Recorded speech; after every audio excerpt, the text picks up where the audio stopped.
This is Election Connection, Western Connecticut State University's live news and election coverage. I'm Cameron O'Brien. And I'm Julian Duress. We'll be examining issues important to Connecticut and giving you updated election race results from New Haven to Hartford. You can call in at 203-837-9182 and tweet us at ElectionCT. Tonight, we look at local races, plus technology versus your privacy, healthcare choices, online radicalism, trade wars, the right to repair, how climate is affecting immigration, and more. But first, let's take a look at the big board with Audrey Nielsen and the local races here in Connecticut. Thanks, Julian. Let's get started in our hometown of Danbury, Connecticut. Incumbent Mayor Mark Boughton is the Republican candidate, and he's going for a historic 10th term. His Democratic challenger is Chris Sotero, a former city council president. In Hartford, we're looking at incumbent Mayor Luke Bronin, a Democrat, against J. Stan McCauley, who's running on the Republican committee but is a Democrat in Hartford. In Middletown, we're looking at Ben Florsheim, who's 27 years old, and Sebastian Giuliano, who was mayor of Middletown from 2005 to 2011. In New Haven, we have Tony Harp with the Working Families Party, the incumbent mayor, against Democrat Justin Elliker. Write-ins are Seth Poole and Roger Uleem. In Bridgeport, we have embattled incumbent mayor Joe Ganim versus Republican John Rodriguez and Marilyn Moore on the write-in, who won the initial Democratic primary but lost in absentee ballots. Thanks so much. Back to you guys. Thanks, Audrey, and we'll be checking back at the board throughout the night to get the latest on these races. Let's take a look now at some of the highlights from Danbury's debate between incumbent Mayor Mark Boughton and Democratic challenger Chris Sotero. We're at the tail end of a contentious election here in Danbury, Connecticut. Republican Mayor Mark Boughton has been mayor for 9 terms. He is currently facing one of his hardest challenges yet from Chris Sotero, the Democratic nominee who nearly took him out during his very first election for mayor. After a debate on October 10th, we spoke to both candidates about one of their most important issues, the overcrowding of schools and funding the education department. In your debate, you talked about overcrowding in schools. Absolutely. What will the specific policies need to be implemented to deal with that overcrowding? I think that what we need to do is to have a strategic plan. Well, the irony is that my opponent is claiming that he's going to fully fund the Board of Education, but when given an opportunity to do so, he didn't do it. And his actions resulted in layoffs to the Board of Education. And you can't have it both ways. And I know why he did that. He wanted a 0 tax increase in an election year. And so, okay, but then don't come up here and say that, I'm not doing my job by giving a 6% increase to the Board of Education. Both candidates threw barbs throughout the night. Look, do a little bit of scratch on an envelope and figure out everything that Chris has proposed tonight. Your taxes are going to go up $1,800 for every home in this city. $1,800. Think about that. There's a crisis in our schools, a crisis in our infrastructure, and a crisis in our downtown. In the end, good outcomes are the product of hard work and good judgment, and that's what I bring to the people of Danbury. If the voters are kind enough to elect me in November, you're not going to need 18 years to see change. You'll see change in 18 hours. Now, obviously, guys, that debate is going to have significant implications on tonight's results. Let's talk about this race. Mark Boughton, he's looking for his 10th consecutive term, what would be a 130-year record here in Danbury. Just how remarkable of an achievement would this be, and what does it say about Mark Boughton? It is history in the making, guys. Going for his 10th term, he has low unemployment rates and low crime rates to back up his achievement. It's a history in the making. Boughton has strong community ties, and they've carried him through each mayoral election every 2 years. Though I think this election is important for a number of reasons. Obviously, Chris Sotero was the first person to come close to taking out Mark Boughton in his first election for mayor. Yeah. Well, it's going to be a very interesting race and one that we'll be glued in on for the rest of the night. For now, ideological radicalism is more common in the United States this year than ever. The roots of that are found online. Let's take a look.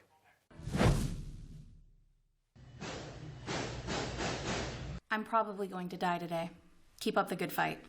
That was the message Patrick Crusius left on 8chan this August, just moments before he entered a Walmart in El Paso, Texas, with an AK-47. Crusius told 8chan that his attack was revenge. He referenced white supremacist ideas. Immigrants and native Latinos in El Paso were invaders, and racial mixing was a betrayal. This isn't that unusual. Mass shootings, vehicular assaults, and ideological violence have increased dramatically since 2015. Since the beginning of August, the FBI claims to have thwarted at least 8 copycat mass shootings after El Paso. But how did we get here? Starting with Anders Breivik, the terrorist behind the 2011 Oslo massacre, who inspired the New Zealand shooter, all 22 ideological attacks we surveyed from the last decade have lived second lives on the internet. Just this year, 3 killers have posted announcements and manifestos on 8chan's popular poll board before their mass shootings. 8chan was taken down after the site's host canceled its contract in August following the El Paso attack, but it is not alone. These men were radicalized and radicalized others on message boards like 8chan, 4chan, and N-chan, but they also found homes on social media giants, Facebook, Twitter, and YouTube. According to researchers at Bellingcat, radicalization is often escalated by what alt-right and manosphere figures call a red pill moment, inspired by the Matrix. You take the red pill, you stay in Wonderland, and I show you how deep the rabbit hole goes. Just red pill all those men right now. Red pill. Red pills. Red pill. Red pill. Red pill. Red pill. Red pills. Red pill. Red pill. Red pill. Red pill. Elliot Rogers, the Isla Vista mass murderer, described himself as an incel, an involuntary celibate, online and in his final video. You forced me to suffer all my life, and now I'll make you all suffer. While Elliot Rogers' red pill was the evils of women who rejected him and sexually active men he felt dominated him, message boards and comment sections reveal many red pill moments that lead to extremist beliefs. They reveal a supposed truth about the world that dehumanizes some group of people, especially those focused on things like the JQ, or the Jewish question. Today I want to discuss the JQ, the Jewish question. These leftist Jews that constantly push the Holocaust narrative, these are the ones that are encouraging another Holocaust. When the Chabad at Poway shooter planned his attack on 8chan, another user told him to get a high score. Online environments lend themselves well to what psychologists call toxic disinhibition. Anonymity and a low-stakes environment allows for a building chorus of polarized views and group hostility that can spill into aggressive or violent behavior offline. In other words, it's the social dynamic, not the video games. Violent extremism does not belong to either party, but online, bad faith actors are succeeding in co-opting and corrupting conservative viewpoints and using them to radicalize vulnerable people. In 2018, more than 2/3 of ideologically motivated deaths in the US were by killers associated with white supremacy. Domestic Islamist terrorism, a benchmark for online radicalism, account for only 2%. Young leftist skeptics and middle-aged banner conservatives can be drawn past the line of extremist belief not just by insular or niche online communities, but by the algorithms that run major social media outlets. A team called Google Brain has been in charge of YouTube's neural network recommendation system since 2015. According to the New York Times, a new AI, called Reinforce, was made to keep users on the site by altering user behavior, pointing them towards different content and expanding their tastes. Researchers have found that this system recommends, escalates, and by context, normalizes more and more radical and extremist beliefs. YouTube denies that their algorithm steers users towards extremist content, but they've so far refused to share their internal data with researchers or journalists. Right now, we know that this funnel leads people through content loops of red pill stories, white supremacist concepts like the Great Replacement, conspiracy theories, and more. Internet access is well on its way to becoming a standard internationally, and homegrown communities in artificial intelligence are a big part of that movement. Still, unregulated AI systems and bad actors online can reinforce rhetoric that leads to violence. Online radical groups are taking aim at vulnerable communities across the U.S. This week, they stopped at WestCon. On October 31st, Halloween night, at least 3 masked men scattered flyers associated with a 4chan stunt across Midtown campus. A racial slur was spray-painted across an outdoor stage, and over the weekend, campus police discovered promotional materials distributed by white supremacist organization Patriot Front. Campus police are investigating, and if we hear any updates during this broadcast, we'll let you know. Just a reminder, you're watching Election Connection, and we'll be right back.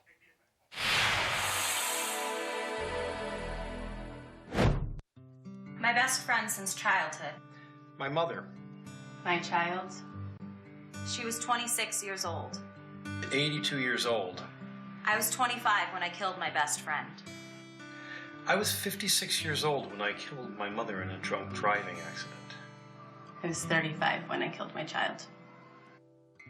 Please drink responsibly and drive sober. Don't let the people you love become another statistic. Give a dog a bone, give a dog a home. Give a dog a bone, give a dog a home. Yo, my name is Ali and I need a home. Please give me a backyard with grass and trees for me to roam. I like hole digging, water drinking, and cow sitting. My favorite dog toy is a Hillary Clinton. So on behalf of all dogs, if y'all could help us, it's about 4 million dogs in animal shelters. So stay away from your pet shop, son. You could save a life if you adopt one.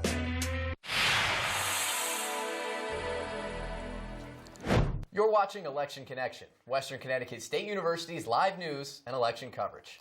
And we want to remind our viewers and listeners that you can call in at 203-837-9182 and tweet us at ElectionCT. In recent times, the term right to repair has been all over the headlines. But what exactly does it mean? Let's take a look.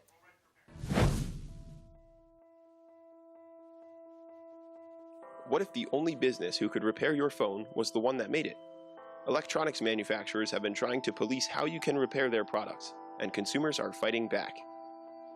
Apple has been widely criticized for refusing to sell replacement parts for its devices to independent repair shops, forcing them to use aftermarket or secondhand parts to do their work.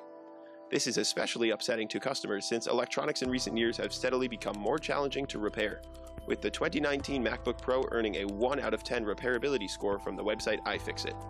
Critics of Apple assert that the company is strong-arming its customers to seek repairs through them directly, but repairs through Apple's Genius Bar often cost significantly more than the competition, and they have been known to refuse to complete data recoveries that independent shops perform every day.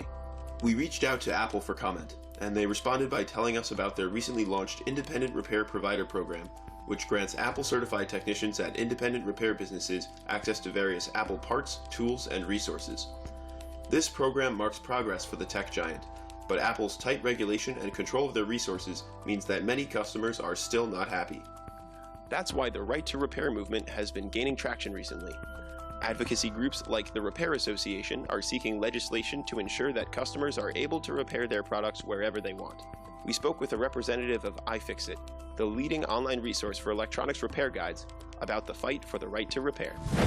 My name's Kevin Purdy, and I'm a technology journalist for iFixit. The right to repair movement's focus is very simple. The same tools and manuals that are available to companies should be available to consumers and independent repair shops. It's about economic fairness. It's about environmental fairness. It's really just creating a level playing field for everybody. What is the current status of that fight? What has been done to push for that legislation, and what's next? In 2018/2019, there were 20 different states that took up right to repair bills in their legislatures. Passing a right to repair legislation bill in one state can lead to kind of a cascade or waterfall effect.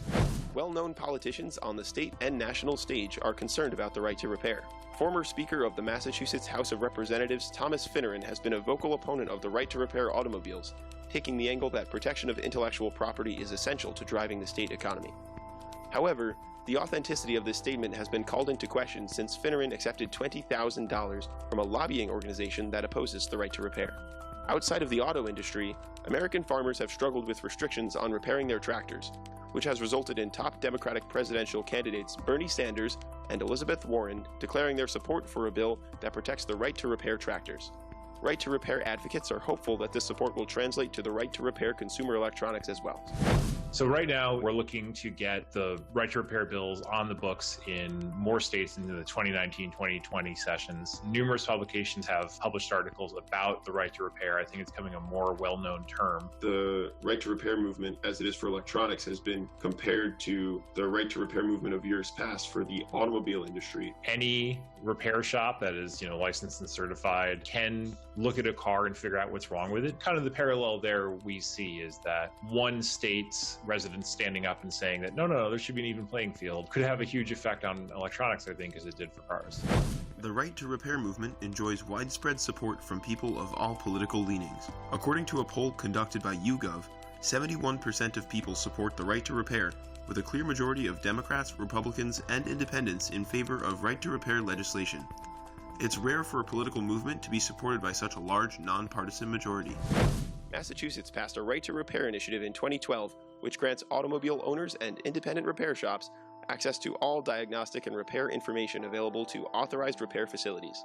Now the pressure is on our politicians in Connecticut to follow up this victory by defending our right to repair our electronics. This is Sequoia Lowe with WCSU News Election Connection. Great stuff there, and we've just watched this package on the right to repair. Just how important of an issue is this to Americans? It's a major issue. I believe we should all have our right to repair our own devices. The slogan associated with right to repair is the idea that if you buy things, they're yours. You should have the right to do what you want with them, and big tech organizations are trying to stop that. I think people are interested in owning their things, in repairing them where they want to, and spending the amount of money they want to spend on it. Yeah. All right, well, for now, we have a live race update from Gabe Jones standing by in Bridgeport. Thank you, Cameron. We were reporting live from the Marilyn Moore campaign party taking place in the Bijou Theater of Bridgeport, Connecticut. There was a huge shock over the decision to not run a second primary after suspicions over the first one. Still, Moore is looking to take this election by the horns. She is a huge advocate for $15 minimum wage, women's health issues, and increasing spending on education. She isn't giving up this race anytime soon, and she's looking for a big win. Just a couple questions for you now, Gabe. You're at the Moore camp right now. Is there any lingering signs of discouragement still lingering from that primary? No, there does not seem to be. She is still very passionate about winning this race, and she is not willing to give up the fight. And is there a belief in her camp that she can pull off this incredible upset as a write-in candidate? Oh, absolutely. She won primary votes after losing the absentee ballots, so it doesn't look like that there is a falter within her campaign. All right. Well, thank you very much, Gabe, and I'm sure we'll be checking back in with you later as we get more details on that race. Well, guys, we heard what Gabe had to say there. He was coming from Marilyn Moore's camp. Her biggest rival tonight would probably be incumbent Mayor Joe Ganim. He's well known outside of Connecticut for his previous run-ins with the law. He was previously convicted on 16 federal counts, including bribery, extortion, racketeering, just to name a few. Despite being the incumbent mayor, could his criminal past play a factor tonight? I don't think so, guys, because don't forget, he was re-elected as mayor of Bridgeport after the fact he got out of jail. So I don't think it's going to play a major role at all, and especially since Joe Ganim has been connected with the city of Bridgeport. Yeah, Joe Ganim has been mayor for Bridgeport for a while, and the community knows him there. I think it's important that we note that the Connecticut Supreme Court, as Gabe mentioned, declined to make a ruling that would push off the election tonight and rerun the primary. So we're going to see these votes, and they're going to be final votes, and then they'll end up rolling the SEC investigation into possible foul play in the primary moving forward. So it's interesting to see the controversy around this, if it's going to affect those poll numbers tonight. Yeah, absolutely. And in the case of the Republican candidate in this race, John Rodriguez, Democrats hold a 10-to-1 advantage in registered voters in the city. Where can you put his chances tonight? It's very small chance where I don't see a connection that he has with the Bridgeport community coming out of New York a few years back. Not a slight chance. Yeah. Well, all right, obviously we'll be keeping an eye on that race as the night continues. For now, we have Zach Duhame, who is here with the weather. Hi, guys. It wasn't the best election day forecast. Temperatures around 60 on the mild side, which was good. But we had a couple of showers, especially in eastern Connecticut. They got dumped on around 3 or 4 o'clock, but that since has moved on. The good news is tomorrow, sunny and cool. So for those celebrating maybe some morning brunches for the parties that won their races, this lovely evening, it's going to be nice weather on the cool side, but sunny conditions. Now, we have some rain and even a few flakes for Thursday. A storm is going to bring us some heavy rain probably overnight Thursday night into early Friday morning. May end as a couple of flakes around the Danbury area. Could be talking about a couple of inches potentially in the northwest hills like Norfolk, Connecticut, the very icebox Connecticut. I'll show you that in a little bit. And a very chilly Friday to Sunday. We're talking about lows in the teens, highs barely making it to 40. That's about 15 degrees below where we should be. So a very Arctic blast, a very powerful one at that. will be coming through over the next couple of days. The next map is going to show you the current temperatures. Earlier this evening, around 60 across Bridgeport, Hartford, and Danbury. 57 was the temperature in Danbury a little while ago. Now we're dropping off into the 40s, eventually the 30s overnight. The next map will show you tomorrow's forecast. Not bad, mid to upper 40s, so a little bit below average. Lots of sun, light wind, so again, beautiful for any celebrations tomorrow or anything you want to do outside, walking to class, walking to work. Not like today where it's gloomy, misty, and just dreary. Much better tomorrow. And we have to talk about something else, though. There could be the potential for the system Thursday with a little bit of snow, but I want to emphasize a little bit. We have a storm riding over us in Connecticut. If you want a snowstorm, you want the storm to be down the south here, bringing us, where you see this kind of white shading of snow. It's going to ride overhead, bringing us the warm air. That brings us some rain and a little bit of snow maybe at the tail end. So I cannot rule out a flake or two in a couple of towns, especially in northern Connecticut. Early Friday morning around 4 to 6 in the morning. Northwest Hills may have a better shot at seeing a little bit of snow. Let's take a look at that future radar. Next map will show you where I think the best shot for some snow is. See, it's right in there, touching the Northwest Hills. There could be a little bit of snow, but green, that means rain elsewhere. But there could be more snow in the forecast. Let's take a look at this forecast for the upcoming week. By the weekend, this jet stream moves way down south, so it's definitely going to be cold. That's guaranteed. Lows in the teens, highs in the 40s, even upper 30s. Stormy is the potential. We could have a storm as early as Tuesday or to Wednesday next week, which could, guys, bring our first major snow event, which should be about a week out, which is the second week of November, very early. If you remember last year, we had the same thing, November 15th, 6 inches of snow fell last year on the same day. Next map will show you very cold, like I said, by Saturday morning. Temperatures right now only forecasted to be in the teens and 20s for lows, probably around 40 for a high. That's 15 degrees below the average. So if you have any plans Saturday morning, any road races, please, I beg you, bundle up if you're heading outside. Tonight's forecast temperatures in the mid to upper 30s. Cool early clouds decreasing after midnight. So tomorrow's going to be a nice forecast. For tomorrow's forecast, we're talking about highs around 50, mainly sunny, a little bit on the cool side, but that light west wind will make it feel a little bit not as cold out there. If you had a strong wind, you would kind of feel that wind chill. Not the case for tomorrow. The extended 5-day forecast, look at this. Not too bad, but again, Thursday into Friday, we're looking at the chance for some rain, maybe a few flakes, especially in the hills. I think Northwest Connecticut could see a Cody to an inch or two. Everywhere else, maybe a flake or two. And then we cool things down low. 17 by Saturday morning, jumping up to 40 by the afternoon. Only 48 for a high on Sunday. And the question is, do we get that storm in for early next week? We'll have more updates all night long here at Alexa Connection. Back to you guys at the desk. Thank you so much, Mark. And a question for you guys now. Did you guys see the weather today having any impact on voter turnout? It was warm and cool. I believe everyone should have went out, and hopefully you guys all did went out and go vote. Yeah, there should have been no, at least, weather barriers for getting to the polling places today. Yeah, absolutely. Well, standing by now at Chris Sotaro's camp is Mark Dowling with an update. Hey guys, we're reporting live from the Democratic headquarters in downtown Danbury. I'm Chris Sotaro, former City Council president of 10 years, who hopes to dethrone the current mayor, going for his 10th term in office. And as you can see right now, it's very loud. There's high spirits. People are very excited for the turnout. Regardless of the outcome, there are a lot of people here working their hardest to really get this going. So, very exciting night so far. Mark, a couple questions for you. Obviously, Chris Sotaro trying to unseat the incumbent mayor, looking for his 10th term, Mark Boughton. What is the general vibe coming from his camp as polls are closing? Well, we actually talked to one of the campaign managers, a man named Stacy, and he suggested that it was either going to be more of a landslide on the side of Boughton, or they were going to win by a couple hundred votes. So as of right now, the polls aren't fully out, but everyone here is very confident they put in the time, effort, and necessary work to get this done. So as of right now, very happy with the results. And one more question for you here, Mark. As you mentioned, he was a former city council president. Does he feel that experience could carry over into the mayoral office? Oh, absolutely. It takes a lot of responsibility to be in that position and maintain it for the amount of time that he did. 10 years is nothing to shake a finger at. And some say it could rival the 18 years that Boughton's been mayor in experience and in time, given that it's a similar position, dealing with the public and dealing with a lot of affairs that come up in that line of work. So, yes, he's thinking it's going to transfer quite a bit, the skills and time and, the traits that he picked up on the job. All right. Well, thank you so much, Mark. And I'm sure we'll be hearing more from you as the night continues. Thank you. All right, guys. So we just heard from Mark. When it comes to Chris Sotaro, he's got the difficult task of trying to stop this Boughton train in its tracks. Has he done enough in this campaign to unseat Mayor Mark Boughton? He definitely has ran a solid campaign, and he has the momentum. Yeah. So it's definitely going to be interesting to see tonight. I think Sotero is really focusing on these niche groups, and as we count the votes, with the polling places closed now, they're going to be out there counting our Sotero votes, our Boughton votes.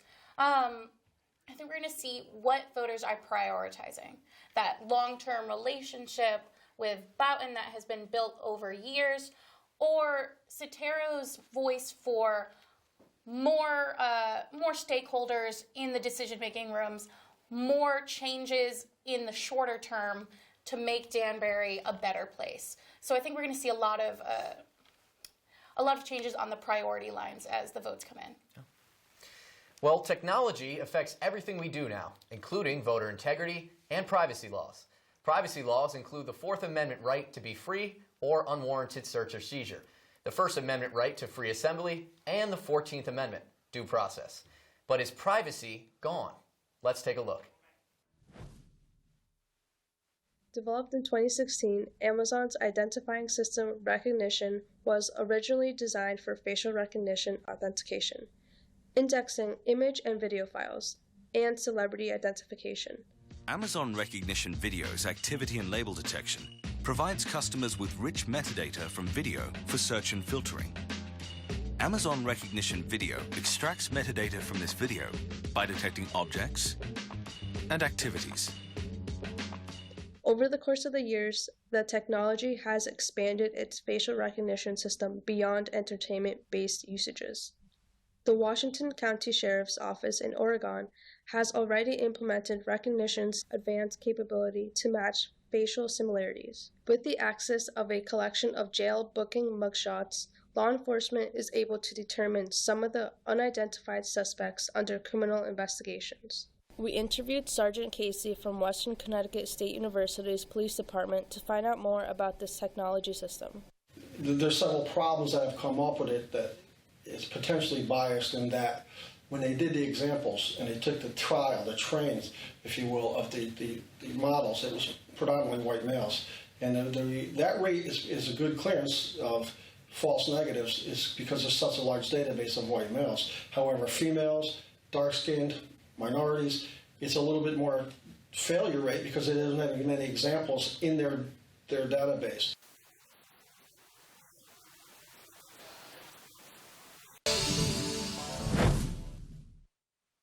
We have some breaking news tonight.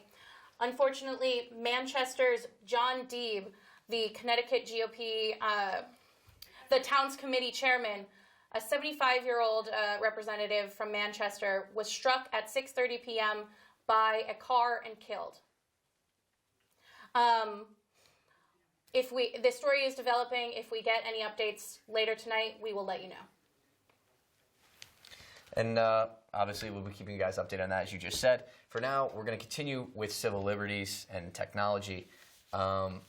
Technology offers many advantages to modern life. Is it worth the cost? Definitely is, because as we are in a society that's moving with technology. Yeah. The more technology we have, the more it's better. As long as technology is for the better of the people, I think yes, we should. Why not? Yeah. It's better for us. If it could be used in a great society for well-being, why not? Yeah.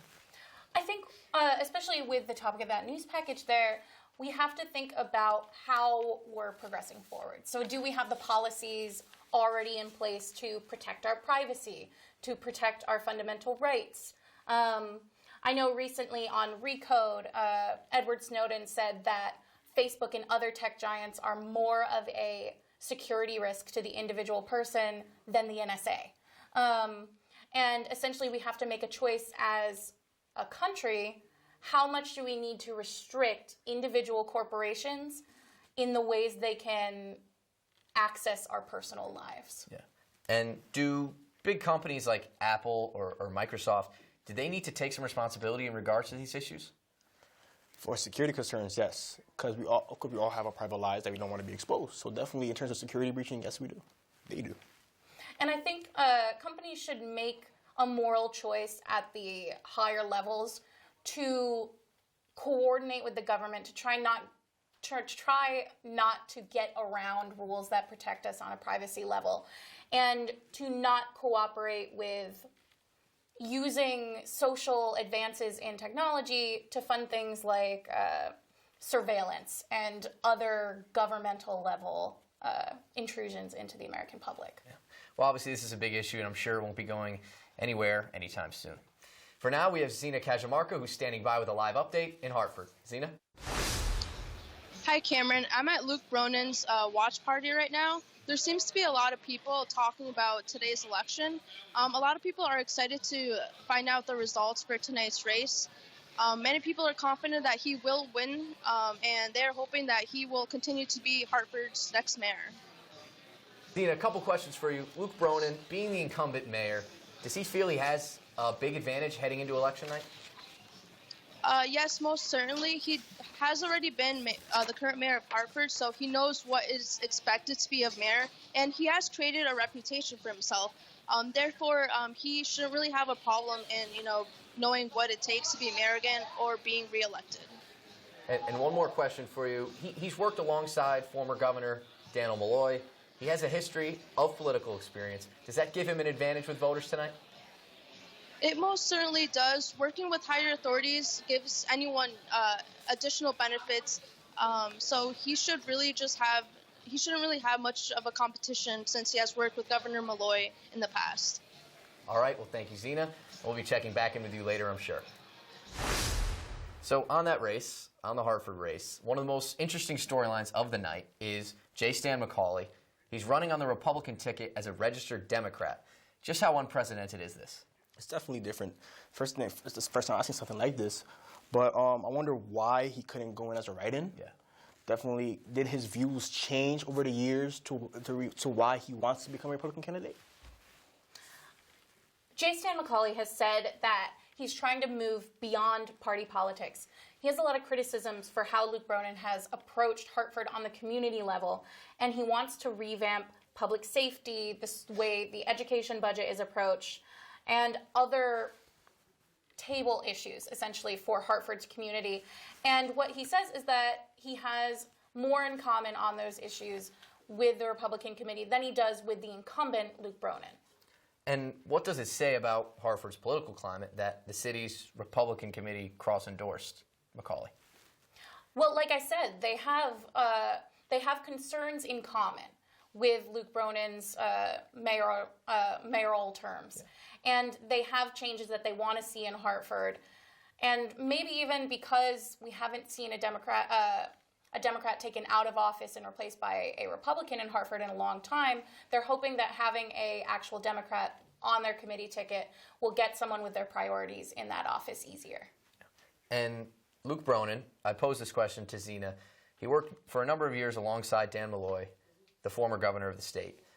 Do you feel his experience there has helped him in his years as the mayor of the capital city? I feel like dealing with a whole state and a city is two different things. Definitely it has an impact on him. Hopefully he can use the tactics that he learned from Dan Malloy to be the mayor. Yeah. Honestly, I think that the people of Hartford are probably looking more at Mayor Bronin's history in this mayoral office. He's been in there for years now, and he led Hartford through what some describe as its biggest fiscal crisis. And he got it basically back on track financially. And I think that's more what voters in Hartford are going to be thinking about than his history prior to taking the role. And you obviously just touched on this, and another question I posed to Zena. He is the incumbent mayor. How much of an advantage does he have with that fact being true heading into tonight? He definitely has the upper hand. Definitely, like you said, bringing them out of a fiscal year and also bringing investment to the city of Hartford, he definitely has an advantage. Yeah, I think it's been a very long time since Hartford had a Republican mayor at the head. So in addition to being an incumbent, the odds are just in Luke Bronin's favor. Yeah.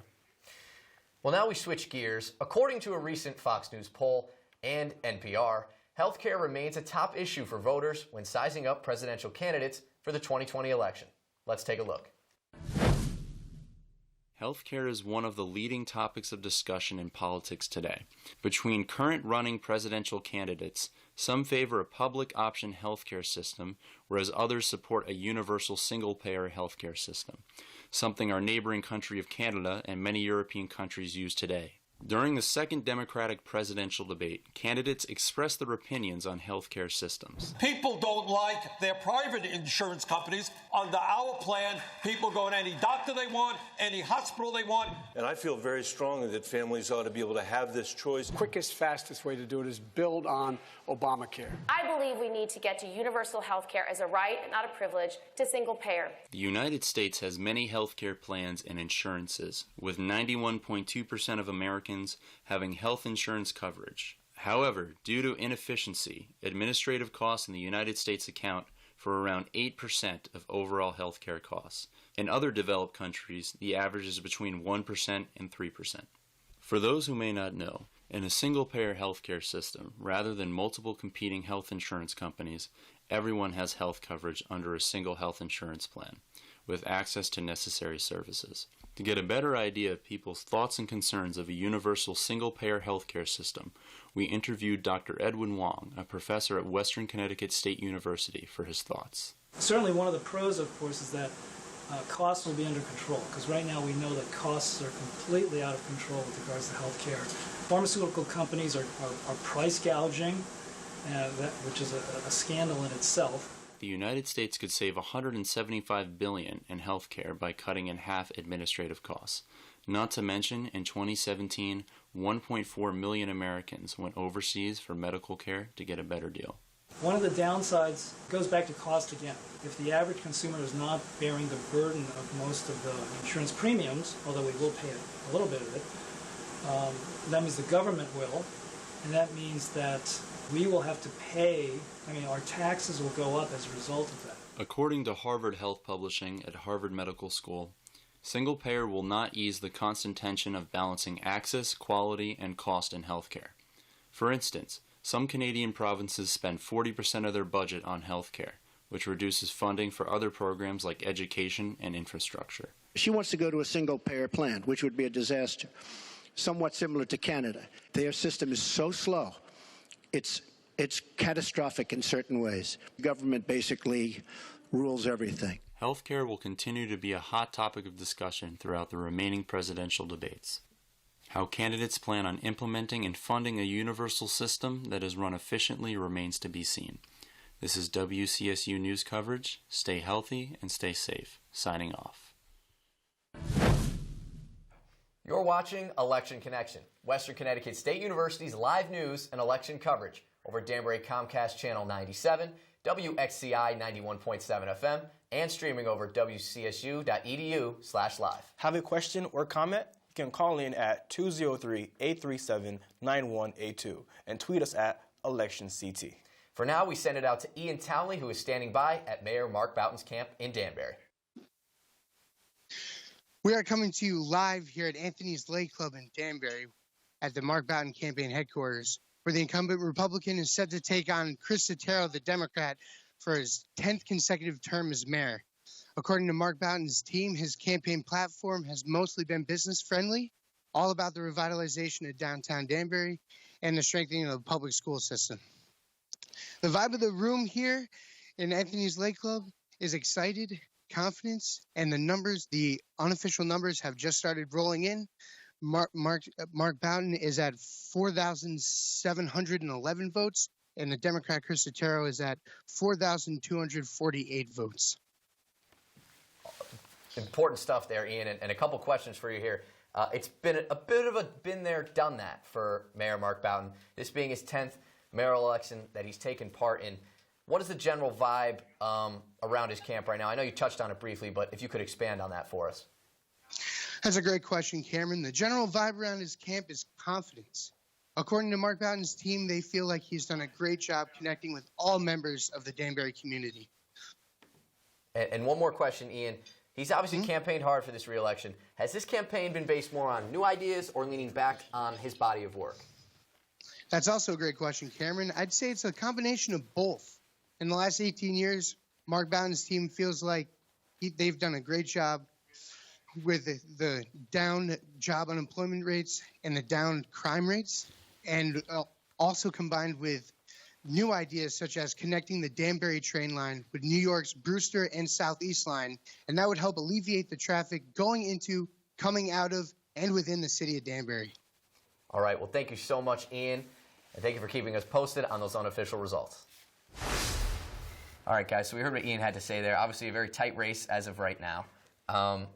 One of the things regarding Mayor Mark Boughton, now, since he's become the mayor of Danbury, crime rates are down 22% as a whole, and unemployment rates have gone down significantly every year that he's been in office. It's hard to argue with numbers like that.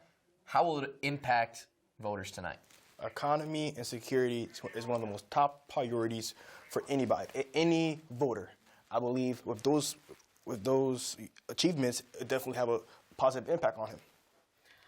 I think Boughton is really running on his track record. One of the things that Sotero has criticized him for is a lack of follow-through on smaller projects, projects that aren't getting completed.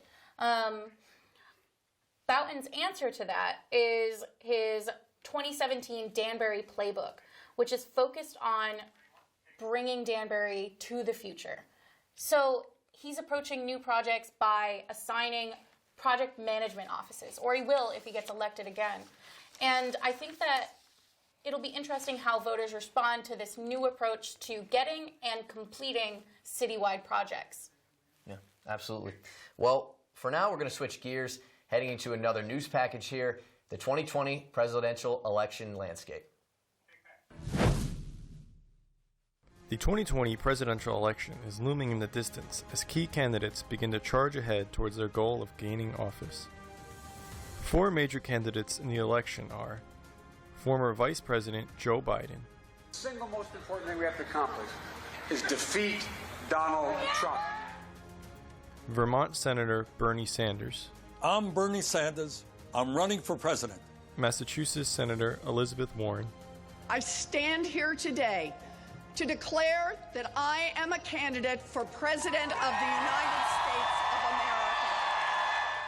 And current President Donald Trump.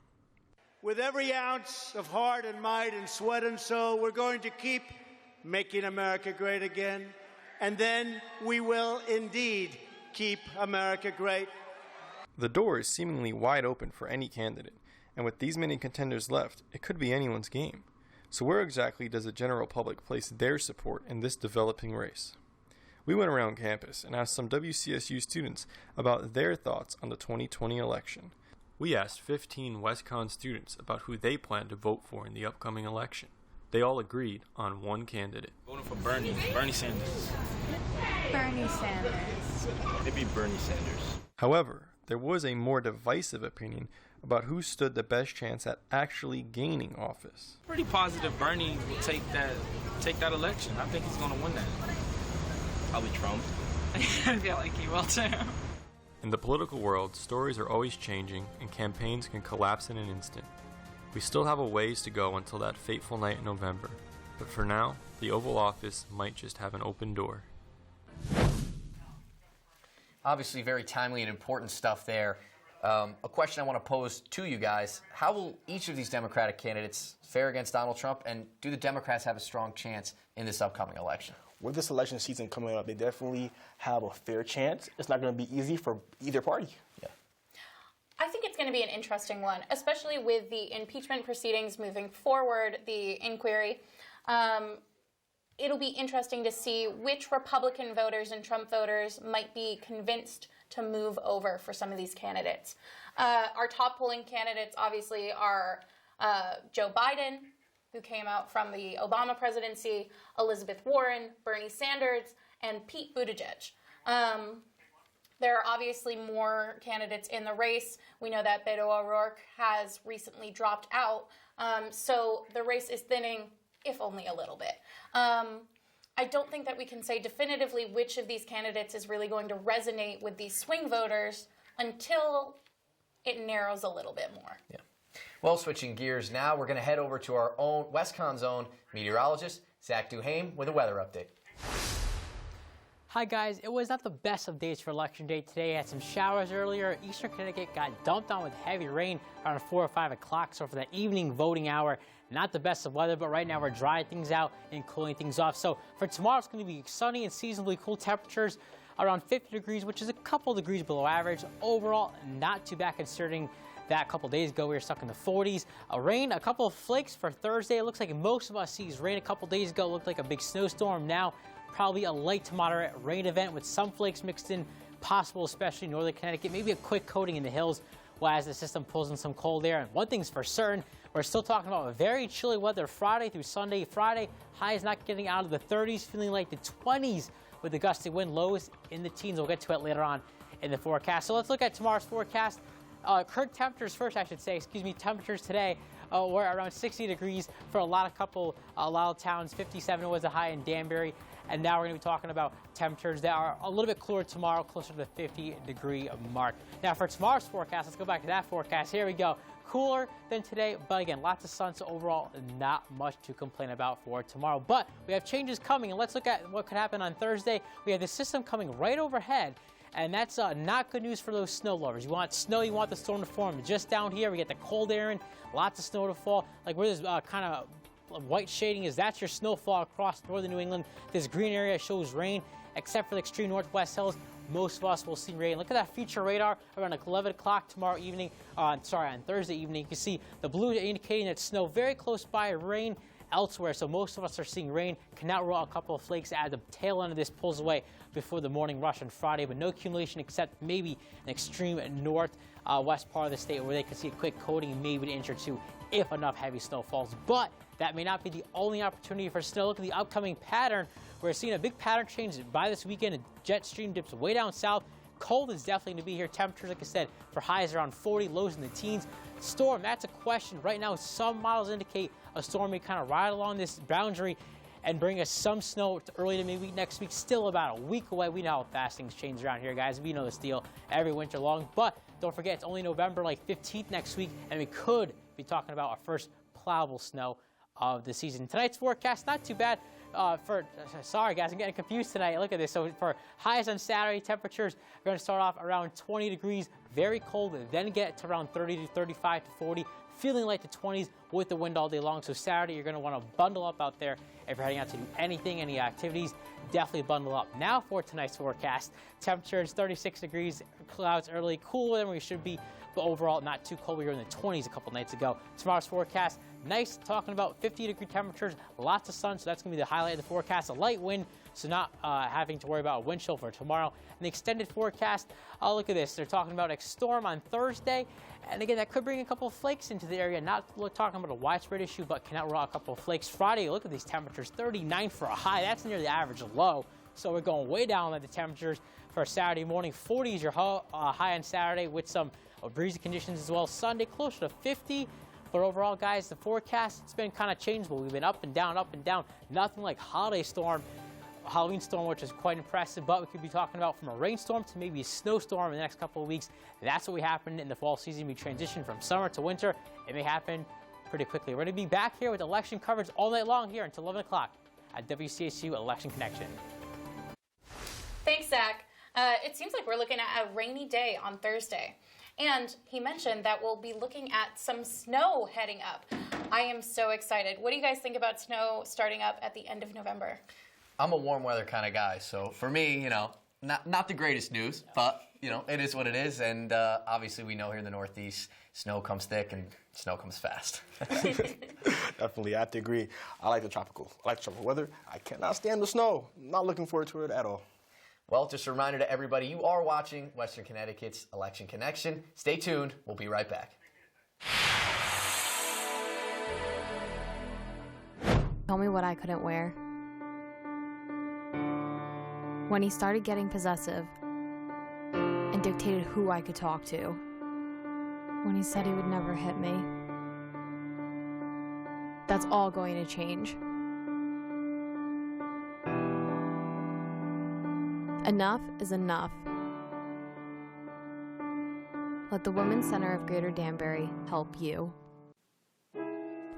Who is Ryan? He's my big brother.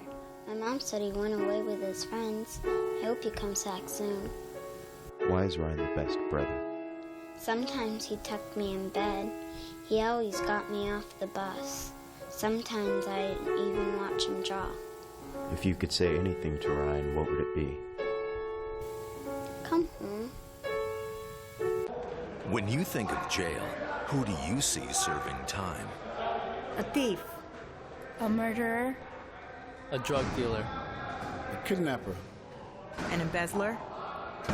If you serve minors, you could serve time.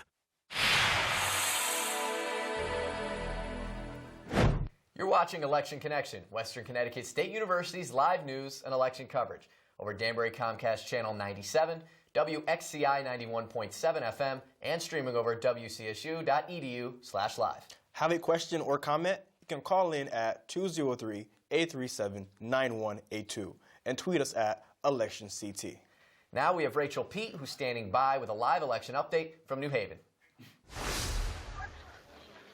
Hi, we are down here in downtown New Haven at Next Door, the restaurant for Elliker's live watch party here. And as you can see, there is a lot of support here. It's pretty crowded. Everybody's pretty happy, talking about the whole race that's been taking place and getting really heated between mainly Harp and Elliker. There's two other write-ins right now, but they have been the major candidates in this race here in New Haven.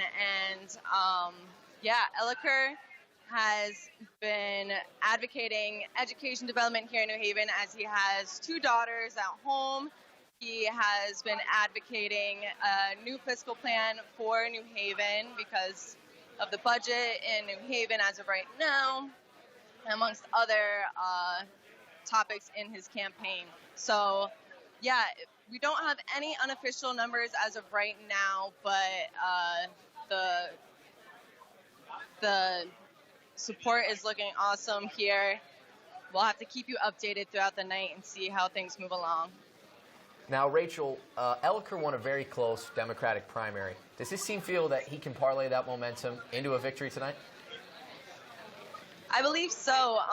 In that primary election, he had won by over 2,000 votes from Harp and defeated her in that, which he was defeated by her 3 terms ago, 6 years ago, when Harp won and started her mayoral term, long-term, the past 6 years here. And now he's defeated her, so it looks like he really has a chance here tonight. And one more question for you. He's been quoted as saying the most valuable asset in New Haven is its people. Has this message, among many others, resonated amongst his constituents? I would have to say so. According to his social media and just even walking into this event here tonight, there's been a lot of people from the community that are smiling and talking about him in a positive way, and he has been attending a lot of events in the community recently and making sure that that's out there on social media, so he's really been making an impact with the community for sure. Thank you so much, Rachel, and we'll be checking back in with you later, I'm sure. All right. All right, guys, so incumbent Mayor Toni Harp in New Haven, she initially suspended her campaign after losing the primary on September 25th. But as of October 17th, she unsuspended her campaign. Is it too late for Toni Harp to make a real run at Justin Elliker in this election? It's iffy. She definitely has a reason why she unsuspended it, so she definitely has hope. Yeah. We'll see tonight. Yeah, I think it's interesting. She was forced to run on the Working Families Party ticket because she didn't win the Democratic primary. But she has strong community ties in the area. You just wonder if the Democrats didn't come out to vote for her in the primary, what would have changed in the weeks between the primary and tonight's election? Yeah. And we heard Rachel talk about it briefly, but Elliker, he did win that very primary that we mentioned. He is the favorite tonight. He ran against Harp previously, 6 years ago, and lost. What does he have to do, and what has he already done differently in order to change that result tonight? Well, maybe the state of New Haven has changed. Definitely 6 years ago, it's not 2019. So definitely he's running a solid campaign, which he has to continue to do. Yeah.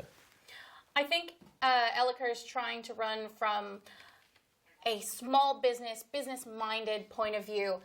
He served on the board of elders for a long time. He has an MBA, he has an MS, focused on management, and I think he's trying to bring this kind of management-focused view to the mayorship. And for the last 95 years, New Haven has had a Democratic mayor.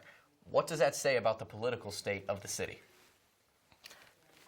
New Haven is a college city in Connecticut. I think that it's not unusual for cities like this to go Democratic. I think Danbury is one of the exceptions to that rule in Connecticut. New Haven obviously is where Yale is at, and there's going to be a larger coterie, I think, of liberal voters.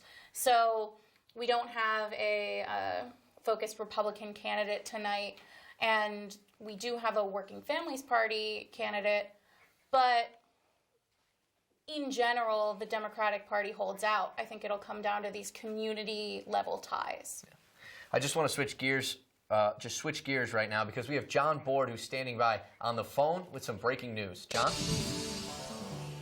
Hello, Western Connecticut State University. I can officially report that the New Britain mayor, Mayor Aaron Stewart, has been reelected to a historic fourth term. This means that she'll be serving 8 years as mayor as the city of New Britain. We are still running numbers right now, but the mayor has secured victory this evening over her Democratic challenger, Chris Porcher. Well, thank you so much for that breaking news, John. We really appreciate it. Guys, obviously hearing about that, really kind of our first confirmed result of the night. Do you feel that, this result here will kind of trigger more news coming in from other races and more confirmed victories for mayors across the state? Definitely. Hopefully we get them earlier than midnight. Yeah, the earlier the better. The earlier the better.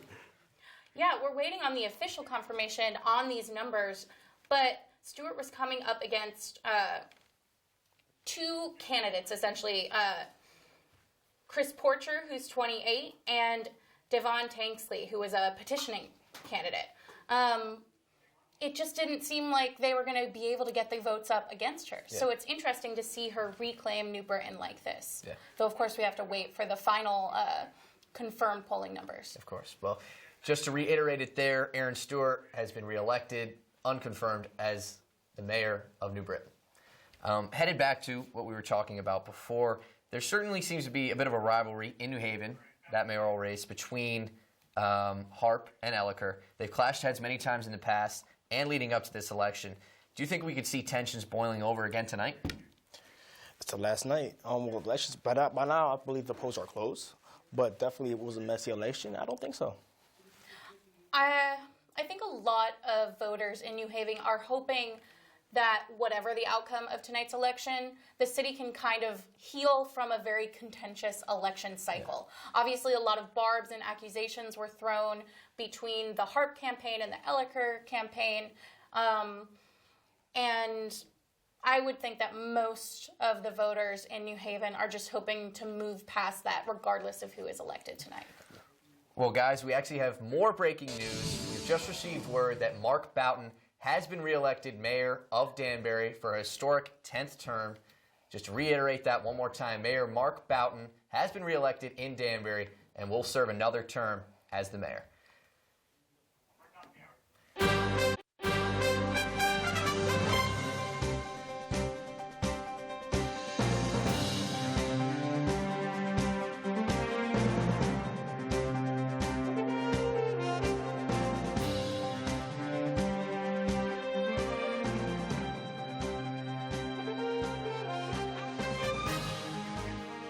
This is Election Connection, streaming on WXCI 91.7 FM, Comcast Channel 97, and WCSU.edu/live. I'm Cameron O'Brien. And I'm Julian Duress. Do you have a question or comment? You can call us now at 203-837-9182 and tweet us at ElectionCT. And guys, we have some breaking news that we just broke a few minutes ago. Aaron Stewart has been reelected mayor in New Britain, and Mark Boughton has been reelected mayor in Danbury. Obviously, this show's coming to you live from Western Connecticut in Danbury. I want to get your guys' thoughts on Mark Boughton being reelected. Actually, hang on, guys. Hold that thought because we have Ian Townley, who is standing by in Danbury at Mark Boughton's headquarters. Ian? Hi, Cameron. We are here at Anthony's Lake Club in Danbury, where it has been official that Mark Boughton is going to be Danbury's next mayor, serving his 10th consecutive record term. That's a 130-year record for the city of Danbury. He has not arrived on the scene yet, but we will be in touch with you when we get the opportunity to speak with the fine man. And Ian, just a question for you. Of the people that are there right now, is it a bit of a celebration? What's the mood like right now? That's a great question. The mood is changing from we don't really know to it's a done deal, and the smiles on everybody's faces are pretty ecstatic right now. All right, well, thank you so much, Ian, and we'll be checking back with you later when Mark Boughton arrives on the scene. So, Julian, I want to grab your thoughts real quick here. Mark Boughton, he's been reelected. What are your initial thoughts? Congratulations, Mark Boughton. But definitely, he has a long achievement goals. He definitely low unemployment rates, low crime rates. Definitely, it played a big role. Yeah, it wasn't a surprise. Absolutely. And for Chris Totaro, coming up short again here. If you were a member of his camp, you know, what would your feeling be right now? I would have feel this courage. They definitely, I believe, they showed Mark Boughton's weakness and what he has to work on his new term. Definitely, they had a solid election. Yeah. And so one of the things Boughton had campaigned on is, we mentioned it, trying to connect the Danbury train line with the New York's Brewster and Southeast train lines to get a direct train from Danbury to New York City. How big of an impact is that going to have on this city if Boughton and Danbury is able to go through with it? It's going to be a huge improvement. Definitely, the economy's going to go up, like I said. The property value is going to go up, and Danbury's going to be connected to Grand Central. Yeah. That's huge. It'd be incredible. Chris Totaro, throughout his campaign, as you mentioned, he brought things to the light, things that needed to be worked on and fixed in Danbury. Two of those main things were overcrowding in schools and the lack of investment in schools, as well as the infrastructure in Danbury deteriorating, specifically roads. Do you feel, if anything, Chris Totaro can take pride in bringing those ideas and bringing those, I guess, outstanding problems in Danbury to the light and showing Mark Boughton what needs to be worked on? Definitely. He brought the problems to the bigger table. Yeah. And I feel now it's up to Mark Boughton to resolve these problems, these issues. Yeah. And for many years, Boughton, he's championed the phrase people over politics. And this year, before really any other, it seemed like he was going to be really put to the test. Do you feel that that bipartisan approach has resonated with people in the past? And, of course, did it resonate with people today going to the voting? Definitely. He won the election. Right. Definitely. Yeah. So, obviously, we look at Danbury moving forward in the next 2 years. We mentioned the roads. We mentioned the schools. Is there anything outstanding that you've seen that Boughton needs to work on and needs to get to right away in these next 2 years? Definitely what Chris Totaro's camp has been talking about the whole time, campaigning about. He definitely has to work on these situations, overcrowding schools, definitely downtown, and he should be fine. Yeah. So Chris Totaro, obviously, do you see... Obviously, he came very close tonight. Do you see a possibility of him running again in 2 years to try and unseat Boughton for what would be his 11th attempt? Definitely. He was close. He was definitely close. Definitely. Don't give up. Yeah, absolutely. Well, looking at a couple other races that we have here, we mentioned Bridgeport before. There's a lot of controversy in that election. Marilyn Moore, she's a write-in candidate tonight. She initially beat Ganem in the primary. But after all the absentee votes were counted, it turned out Ganem did have more votes by a small margin. I'd love to get your thought on the situation and kind of how it played out and how you see it playing out tonight. I believe that Joe Ganem definitely has an advantage because the absentee votes, they're not illegal. Yeah. So it's still going to be an advantage for him. And I do believe Marilyn Moore definitely can win. It's possible, but I believe it's going to be 50-50. We just don't know yet till tonight. We'll know. And a question that I posed before, Moore, she faces a massive problem, a massive challenge of trying to win a general election through write-in votes. How difficult of a challenge will that be for Moore to end tonight as the next mayor of Bridgeport? It's not, because definitely, Bridgeport being a Democratic city, I don't think it's going to have a problem at all. Yeah.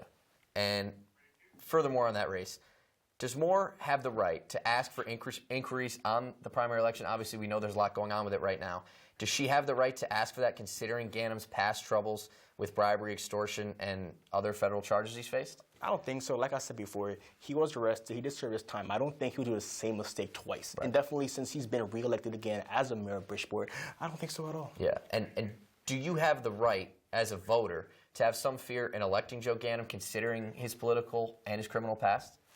The people of Bridgeport definitely trust him. Think about it.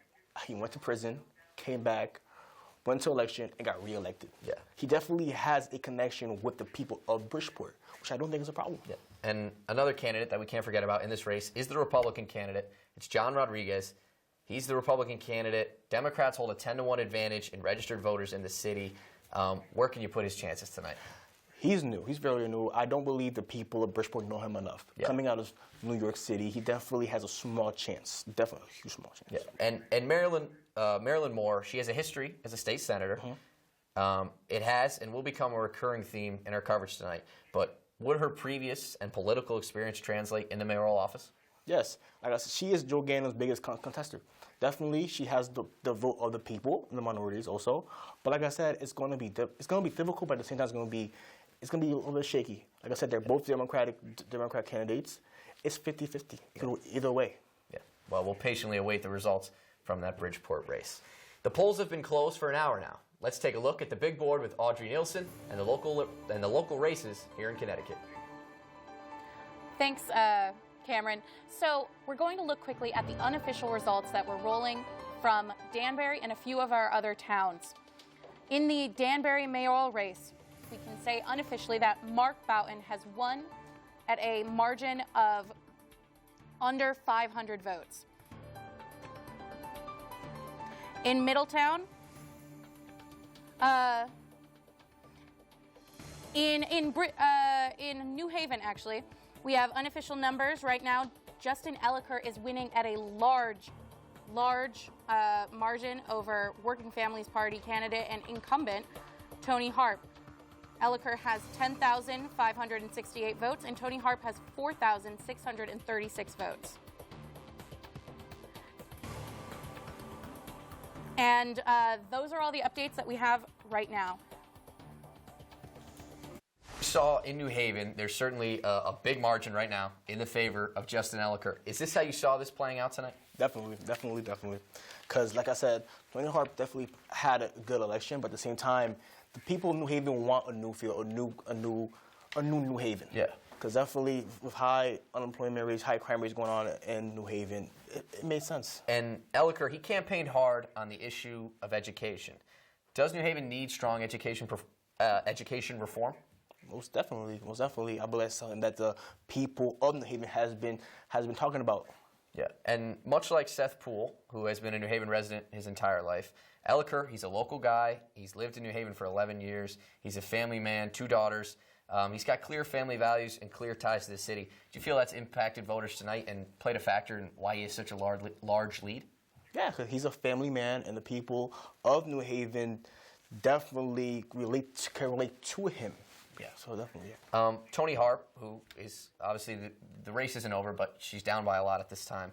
She campaigned mostly on her record of lowering crime, improving education, and the goal of making New Haven a more inclusive and quote world-class city. Her impressive body of work over the last few years, it doesn't look like it's been enough so far. Do you have any reason to why that might be? Definitely, because like I said, the people of New Haven don't feel the same way. Yeah, of course. Because they did, Justin Elliker wouldn't be where he is right now. Yeah. And as we still wait, so I don't know. And one of the biggest things Elliker has said, it's on his website, it's one of the things he campaigned on. He said, one job should be enough to allow every citizen the ability to live a middle-class lifestyle. People shouldn't have to work multiple jobs. They shouldn't have to work night shifts and day shifts and not know when they're going to get to sleep or see their families and things like that. Is it realistic that one job for every citizen could allow them to have a middle-class lifestyle? It should be.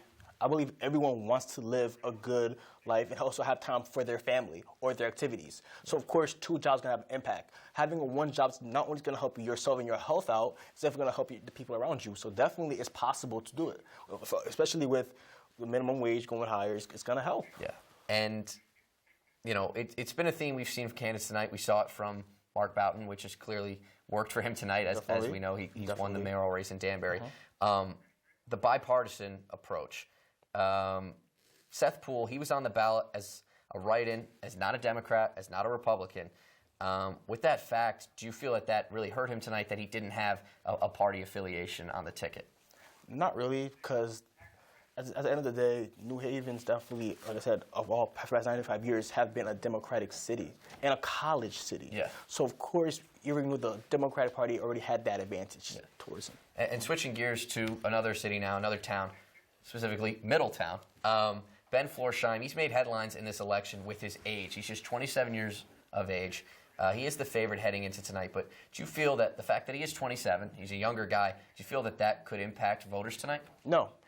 Age is just a number. Yeah. If he has the experience and he has the knowledge that he needs to run the mayoral office of Middletown, why not? Right. What's stopping him? Yeah. Because, again, the millennials they're the future. Absolutely. And it's one of the old adages, if you're good enough, you're old enough. Exactly. Florsheim, he's worked with Senator Chris Murphy on his community outreach program for the last 5 years. How important is that experience? And another theme that we've kind of seen recurring tonight, can that translate to the mayoral office? Definitely having a political background is going to help you. Yeah. But yes, Senator Chris, he worked with Christopher Murphy. But at the same time, being a mayor of a city is a whole different ballpark. Yeah. So hopefully he used the tactics that he learned with working with Senator Chris Murphy will help him out with the Middletown election. And Sebastian Giuliano, who is his opponent tonight, he was Middletown's mayor from 2005 to 2011. Does his experience and does his body of work give him any sort of advantage at the polls tonight? Yeah, he knows how it is to be the mayor of Middletown. Yeah. So definitely has a little advantage. But then again, coming out of that with Middletown, I still believe Ben Florsheim definitely has a chance also. Yeah. So it could go either way too, just like Richport. And Giuliano, he said specifically, he wants to increase his tax base and reduce the city's spending. If you were a Middletown voter, is this something that you could get behind? Yes, definitely. I would like to save on taxes. Yeah. So as the exactly. Giuliano, he's been quick to point out when he left office, the city was in $60 million in debt. Now they're over $100 million in debt. Obviously, it's been many years since then, right. But looking at that fact, can that help him with voters tonight? What's his solution? So we want to know, what is your solution? So it definitely can have an impact on the race. Definitely just knowing about his solution and what does Ben Florsheim have for this. Yeah. Well, we'll be getting more updates from Middletown in a bit, but for now, we're going to send it out to Rachel Pete again in New Haven. Hi, guys. It's getting a lot more packed here as the night is moving along. It's really heated, and the unofficial results are showing that there is 6,000 more votes for Ellicott in comparison to Harp right now, and it's looking like it's really heated. It's only getting more and more packed here. There hasn't been any official announcements that Ellicott may have won. But yeah, we're going to keep you updated with those numbers. And just a reminder to our viewers out there, Rachel, you are in New Haven at Justin Ellicott's headquarters. Now, Toni Harp, she's under the Working Families Party ticket tonight. How much of a disadvantage or obstacle is it for her being on the ballot as a third-party candidate?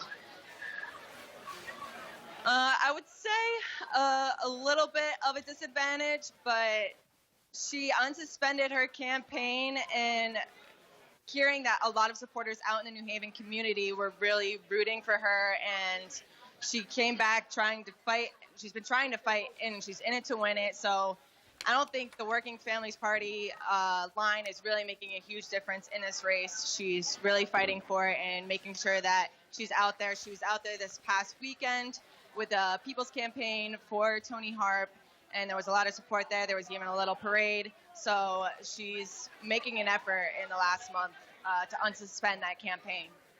And one more question for you. Obviously, the Democratic primary was riddled with controversy.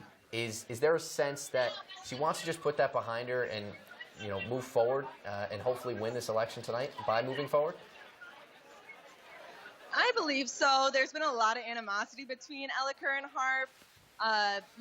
Running up to the primaries, there was a lot of going back and forth, a lot of different commentary, trying to get the incumbent out of the seat.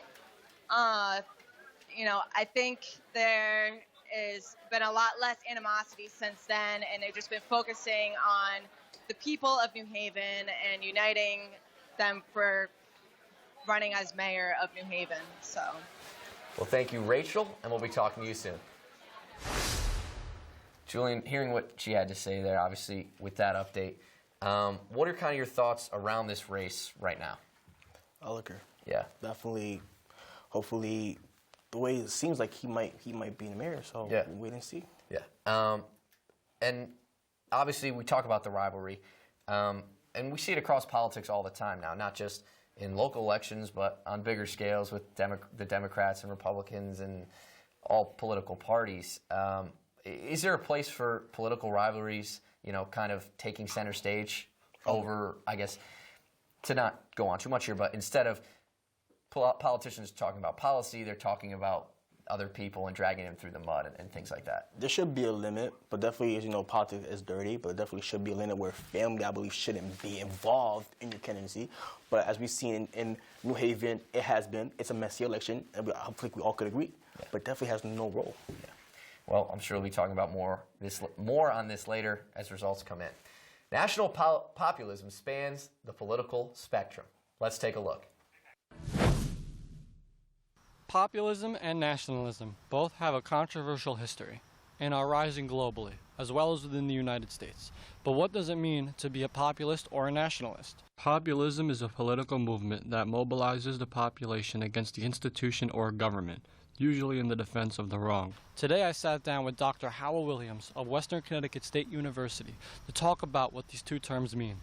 Of course, the sort of prominent example of populism in our politics today is the president. Donald Trump uses a lot of really strong populist rhetoric as a way to drum up support amongst his base. Donald Trump employs a kind of xenophobic or nationalist populism that is about the good, hardworking Americans, but people who today feel like they are being left behind by the political system. These are people who work hard but no longer have a voice. I am your voice. But this idea of being left behind by the political system has also been deployed in the past by left-wing causes. Some of the major figures in labor politics in America and historically have used a populist persuasion to appeal to workers. And breaking news, as we mentioned, Mark Boughton, he has been reelected as the mayor of Danbury, and we have more on that now. Proud I am to be running with the people that ran on this ticket. And if you won, awesome. Now we got a lead. If you didn't win, we want you to stay involved. We want to encourage you to keep involved because everybody here showed a tremendous amount of potential. I want to particularly thank some key people here that are floating around. First of all, our Council President, Joe Cabo, who answered the fighting third ward. Third ward came home big tonight. I want to thank our chairman, Jack Knapp, who puts up with all of our phone calls. I want to thank all of our council winners tonight and our people that put their name up and threw their hat to the ring. We appreciate them. We appreciate our zoning winners and those people that threw their hat in the ring as well. We appreciate them and our Board of Ed people as well. But look, at the end of the day, they threw every single thing that they had at us. Every single thing. Think about that. We had unions. We had party union leaders running around. We had Working Families Party running around. We had all these different organizations and groups that were trying to get us out of office. And guess what? They failed tonight, and we won because of you out there.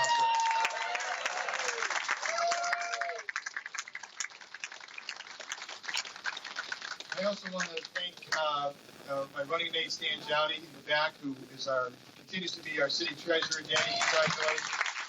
Good job. And I want to thank Jan Gigler, who will continue to be our town clerk. Yeah. Right? Yeah. He does an awesome job. So I am just so thrilled and honored to be once again entrusted with the leadership of this community. We had a nice, strong victory tonight. I'm very proud of the work that we did. This is why we have an election. It's called democracy. So we go out and we do everything we can to get our vision forward of what we want to do with our city. We know we got work to do. We're going to meet those challenges together as a team.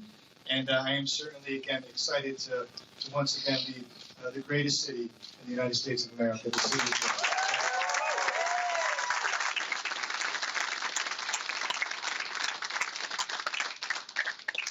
She doesn't want any recognition, so we're going to pretend that they didn't recognize Celeste. So nobody clap. but to say thanks for putting us up. Give her a round of applause.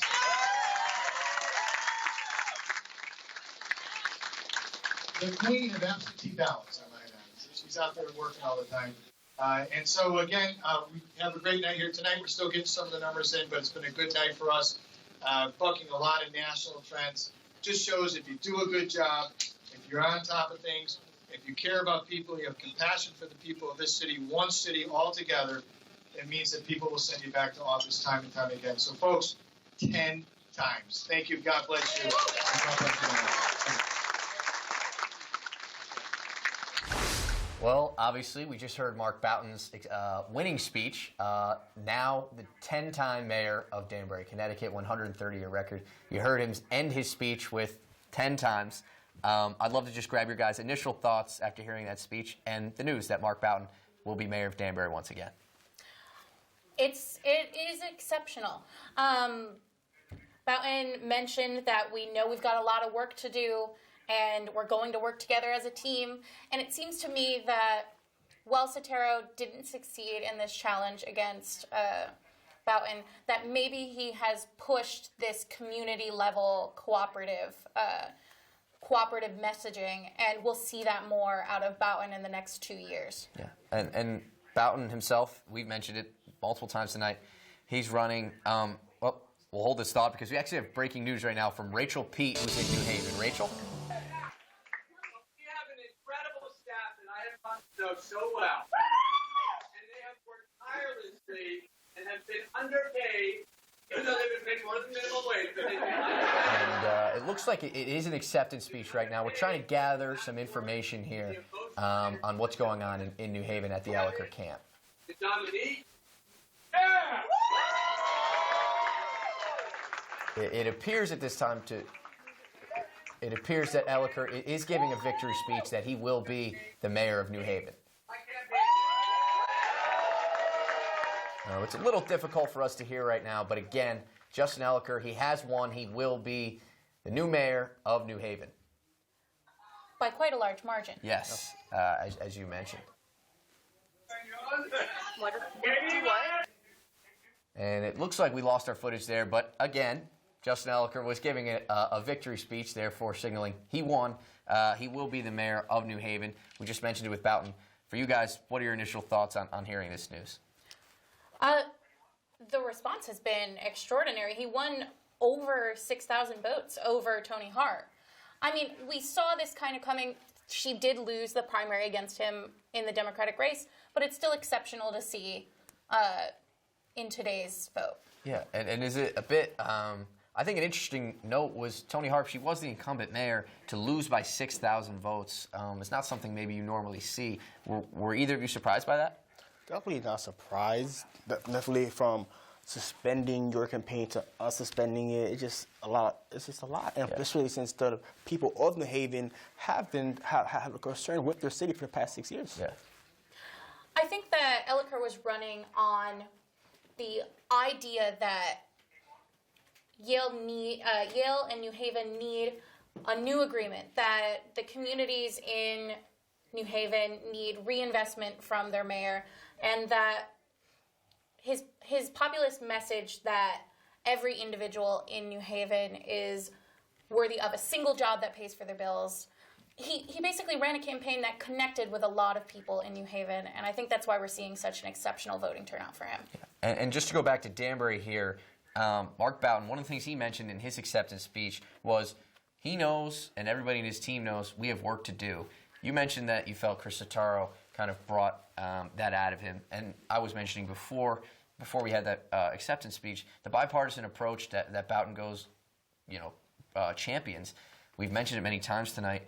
It almost seems like it's fitting that Chris Sotero brought some things to the light that Boughton will be working on. He's using, his opponent, a Democrat, his beliefs and what he felt were problems in Danbury, and he knows that those are problems we have. He doesn't have a problem that comes from the other political party. He's going to bring that to the light, and he's going to try and fix the roads. He's going to fix the overcrowding in schools, and I think that it's important to recognize that his bipartisan approach is something that we've seen other mayors take, and he's pushing forward in Danbury. And for that thought, we have breaking news. We have an acceptance speech from Joe Ganim in Bridgeport. We'll take you there live right now.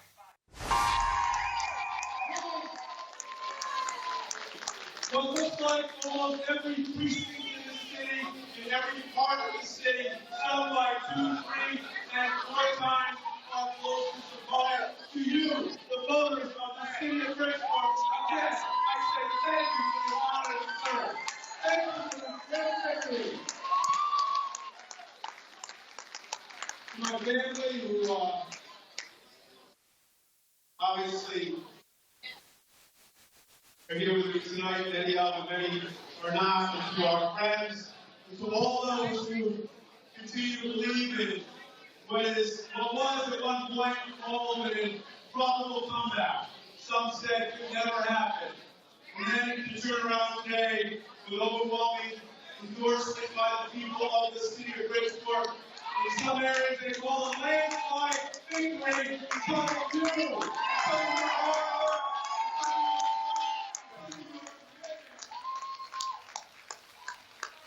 Just a reminder to everybody out there, we're watching Joe Ganem's victory speech. He has been reelected mayor of Bridgeport. Tomorrow, we have our commitment back to them to work every day to continue to help reduce the tax burdens in the city of Bridgeport, to commit more funding to education, to commit to safer and cleaner streets throughout our city, to watch this great city get better and better and better.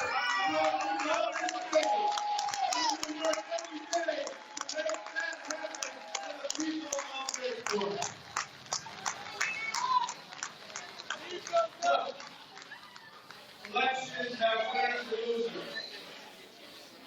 I like to believe not only in a competitive sense, but that all the people of the city of Bridgeport are winners tonight. Those that maybe haven't felt message, and maybe were not a part of this team.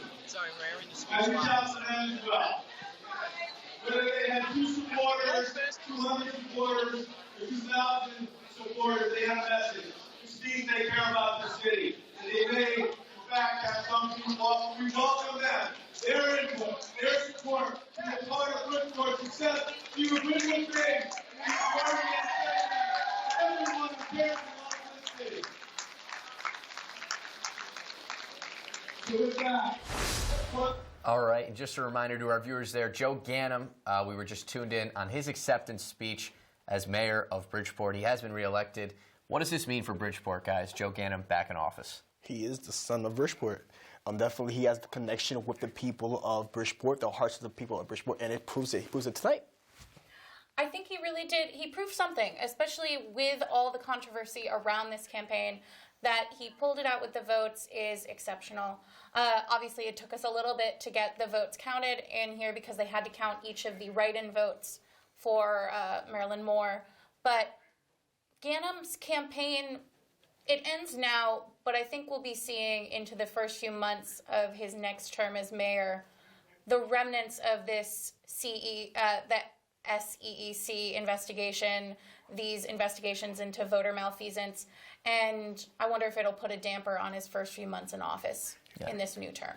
And just to reiterate to everybody, the winners so far, we just saw Joe Ganem in Bridgeport. Justin Elliker was elected mayor. Mark Boughton was reelected in Danbury, and Aaron Stewart was reelected in New Britain. Back to Ganem now. You mentioned those investigations. Ganem, do people have a right as a voter, and now that he has been elected, you have the rights as citizens to have some fear that he did win this election, considering his political and criminal past and the ongoing investigations we've seen? Well, I think especially because he was elected as mayor, you work for the city. So if the members of your city have some concerns about the way that you won or the current processes in the election system in Bridgeport, then this is the way to make them heard. He is responsible for helping his constituents feel comfortable in Bridgeport. If it wasn't his camp, if these irregularities didn't stem from his own operations, then it's his responsibility as mayor to make sure that whatever issues caused those voting irregularities are solved. Yeah. And on the case of Marilyn Moore, who obviously faced defeat tonight, alongside Republican John Rodriguez, If you were a part of their camp right now, how would you be feeling? I wouldn't have felt discouraged. You know, they run a solid campaign, and hopefully, I wonder what she has in store. Yeah. I agree. I think that she reinstituted a campaign that was shut down, and that shows a fortitude of spirit. I'm interested to see where we'll see her in the political sphere in Connecticut moving forward. Absolutely. And just to touch back on John Rodriguez, the 10-to-1 advantage, maybe less about John Rodriguez and more about the city, a 10-to-1 advantage in Democratic voters. Do you guys see any time in the near future where that gap could be closed between Republicans and Democrats in the city of Bridgeport? Maybe just more understanding between the people and the candidates, the Republican candidates at least. Yeah. They need to be more outgoing, more out there with the people of Bridgeport. Could be definitely like that because, as you know, the mayor, Joe Gannon, he's definitely been out in the community, going everywhere, so he's very known and visible. I really haven't seen Rodriguez at all. I think that a lot of the Republican candidates in the cities we've been following could learn a little something from the race that we're seeing in Danbury that just closed down. That was a close race between a Democrat and a Republican, and Danbury is a quite liberal place otherwise that has held a Republican mayor for 9 terms, now 10 terms.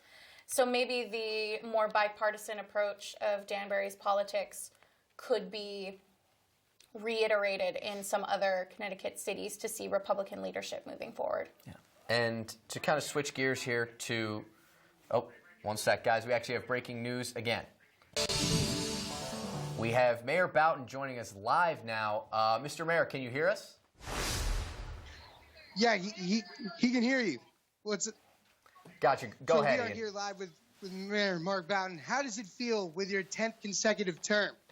You know, it's pretty amazing. Anytime the voters entrust you in their care, it's a big deal. And, you know, we're just so excited. It was a hard-fought race. It was a fair race. I think both sides worked their tails off. And it's a good exercise in democracy here in Danbury. So I'm honored and proud to have won again and look forward to the upcoming term. And we'll work with Republicans, Democrats, Independents, whoever, to make sure that we get the things done we need to get done for Danbury. It seems like the city of Danbury has just embraced you. How does that make you feel as being the mayor of this great city? Well, you know, we had people threw all kinds of stuff at us, from the union bosses to working families to all kinds of special interest groups, and yet the residents weren't fooled, right? And they really believe that Danbury's on the right track. So great night for us, hard-fought campaign on both sides, but I'm very, very proud of the victory tonight. It's probably one of my best ones ever, so it's a big deal. Awesome. One last question for you. Going forward, do you have any plans, any breaking news that you want to reveal to the people of this great city? Nope. I'm just happy being mayor of Danbury. It's an honor, and I love what I do. So it's just an honor. Thank you so much, Mayor. Congratulations. We are WCSU. Thank you so much, Ian. Cut you off there a little bit, but obviously hearing that, Boughton said he doesn't have any, breaking news. He doesn't have any immediate plans, but for you guys, as people who go to school here in Danbury, what are the things you'll be looking for in the start of this new term for Mark Boughton? Definitely the infrastructure and the connection from Danbury to Grand Central. Yeah.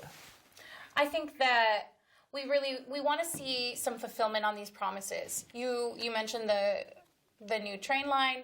I would love to see that actually come to Danbury. And he mentioned that he wants to start working and has been working with Republicans, Democrats, Independents.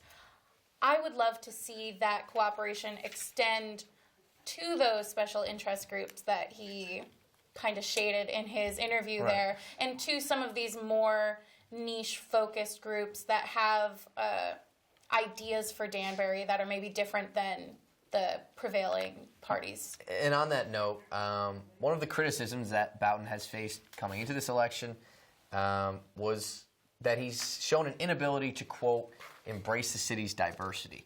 Are those claims warranted? Are they founded? I think we've seen a lot of change out of Mayor Boughton over the 18 years that he's been mayor. I think that it's possible that he didn't initially have a strong connection with the immigrant communities and diverse communities in Danbury. But I think that a lot of residents would say you see him at our community events. You see him trying to make connections with people both like him and not like him in Danbury. There are probably ways that he can improve but I don't think that he is disconnected or isolated from these communities. All right, well, it's been a very, very exciting night, and it is not over yet. But for now, we're going to send it over for another update on our weather. The good news is with all these all the votes coming in, the weather right now is cooperating for anyone heading out there. Cooling temperatures, drying, clearing conditions. So we're not talking about any heavy rain or wind like we saw before. A nice evening for those going out to celebrate. Be careful on the ride home, though. Temperatures will be getting colder as we go through the next couple of hours. But tomorrow, cool as well. So for Wednesday, not as warm as you saw today. Temperatures closer to 50 versus the 60. That's where we were today, 60 degrees with the high around the Denver area today. Rain and a couple of snowflakes possible Thursday night tomorrow, or say Thursday night into Friday morning. That could bring a touch of snow across the northwest hills, probably a flake or two elsewhere as the cold air wraps through the system. And that cold air comes in with punch for Friday through Sunday, talking about highs in the 30s, lows in the teens. So real big winter chill is on its way. Next map's going to show you the temperatures around the state this evening. They were around 60 degrees, 60 in Hartford, 60 in Bridgeport, and in New York City. 57 was the temperature here in Danbury. So it was on the mild side, but we're going to lower the temperatures throughout the evening tonight and into tomorrow. The next map's going to show you tomorrow's forecast for a Wednesday. Right now we're talking about temperatures around 50 degrees, so overall a little bit cooler than we were today, but not cold like we're going to be in a couple of days. The next map we're going to show you the big story of the week. So we had the potential snowstorm early in the week for Thursday. Now a rainstorm because the storm's tracking right overhead. If you want a snowstorm in Connecticut, guys, you want the storm to form right down here because we have the cold air in place, bringing enough cold air for some snow. Unfortunately, with the storm right overhead, that's going to bring the warm air in from the south. So this kind of white shading, that's where it's going to snow in northern New England. But here in southern New England, watch us here in Danbury, we're talking about mainly rain. Could be a couple of wet snowflakes on the backside. The next map will show you the future radar for around 11 o'clock Thursday night. Notice the blue, that's snow not too far away. The latest model that just came in, unfortunately, I was not able to get it on the map here, but shows a little bit more snow actually in northwest Connecticut. But overall, I think rain will be the likelihood across the state with a couple of snowflakes in the Danbury area, maybe a quick coating to maybe an inch in the northwest hills. By Friday morning, shouldn't do too much. But one thing that will do a lot is just changing the pattern. The next map's going to show you a big dip in the jet stream. That's going to come this weekend. That could bring, or that will bring, the cold temperatures, highs in around 40, lows in the teens. The big question is, will it bring snow? Some models indicate a storm is going to form off the East Coast around Tuesday, Wednesday next week. Could bring us our first plowable snow. Don't forget, it's only mid-February or mid-November, I should say, at that time frame. So to get a big snow mid-November, we're talking about, that'd be pretty epic. We saw it last year. We could do it again this year. And for temperatures on Saturday morning, we're talking about, look at this, around 20 to start in the northwest hills, 25 to 30 along the shore. We should be closer to the mid to upper 30s. Highs will be only in the mid to upper 30s. That's the average low. So it's going to be very cold as we head into the day on Saturday. So if you have any plans for Saturday, please do not forget the heavier coat and gloves. Tonight's forecast around mid-30s, so where we should be, early clouds. But if you're heading back from any events tonight, please bundle up. It will be on the cool side. Tomorrow, you're celebrating with your fans or your family. Those that won the races, congratulations. I know we have Mayor Mark Bowden reelected here in Danbury. Congrats to him. Looks like a great morning to celebrate. Lots of sun, a little bit cool to start, and a light wind out of the west to 5 miles per hour. The extended forecast, not too bad, like I said, for tomorrow, but Thursday, afternoon clouds that rain to maybe a few wet snowflakes by the evening hours. Most of us stay rain. Could not rule out a quick snowflake for most towns. But again, the accumulating snow would be extreme northwest Connecticut. They could see a little bit more snow there. Cold on Friday, feeling like the 20s all day with the gusty wind, only around 40 on the thermometer, going down to 17 by Saturday morning, 40 for a high, so even colder by Saturday with the sun at least, though. So no wind on Saturday, and then Sunday a little bit warmer, closer to 50. Again, watch that forecast. Early next week, there could be the potential for a first major snow. We have a lot more to come here on Electric Connection. We'll send it back to you guys at the desk. Thank you for that update, Zach. And just a reminder to all our commuters coming to Western Connecticut and everywhere around the state to be safe when it snows on the roads. For now, we're going to switch gears. National populism is defined as the political ideology which combines right-wing politics and populist rhetoric and themes. The ideology is gaining steam, but what does it really mean? Let's take a look. Populism and nationalism both have a controversial history and are rising globally, as well as within the United States. But what does it mean to be a populist or a nationalist? Populism is a political movement that mobilizes the population against the institution or government usually in the defense of the wrong. Today I sat down with Dr. Howell Williams of Western Connecticut State University to talk about what these two terms mean. Of course, the sort of prominent example of populism in our politics today is the president.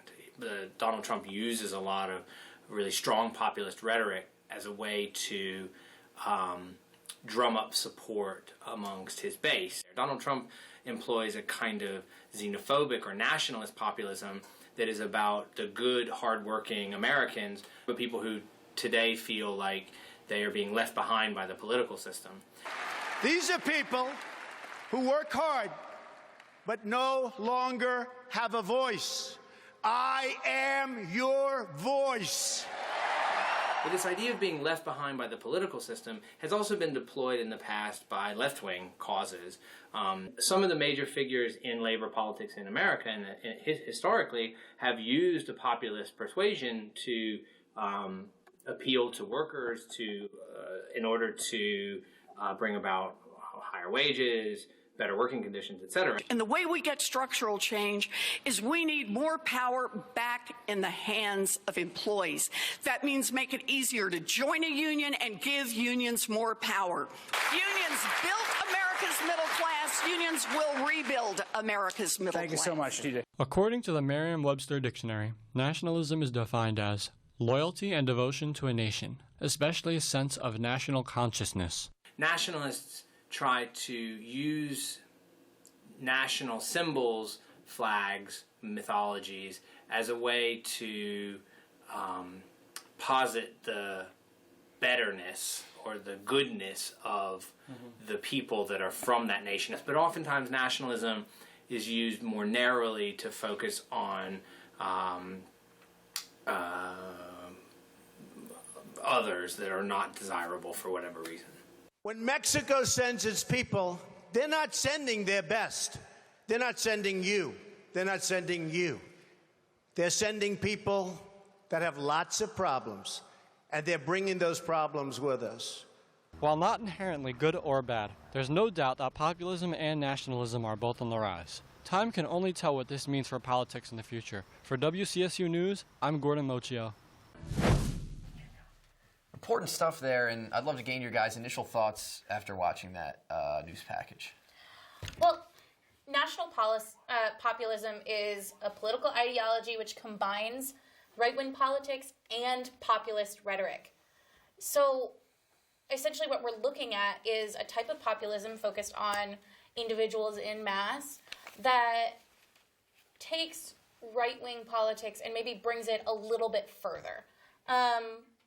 The ideology is gaining some steam, but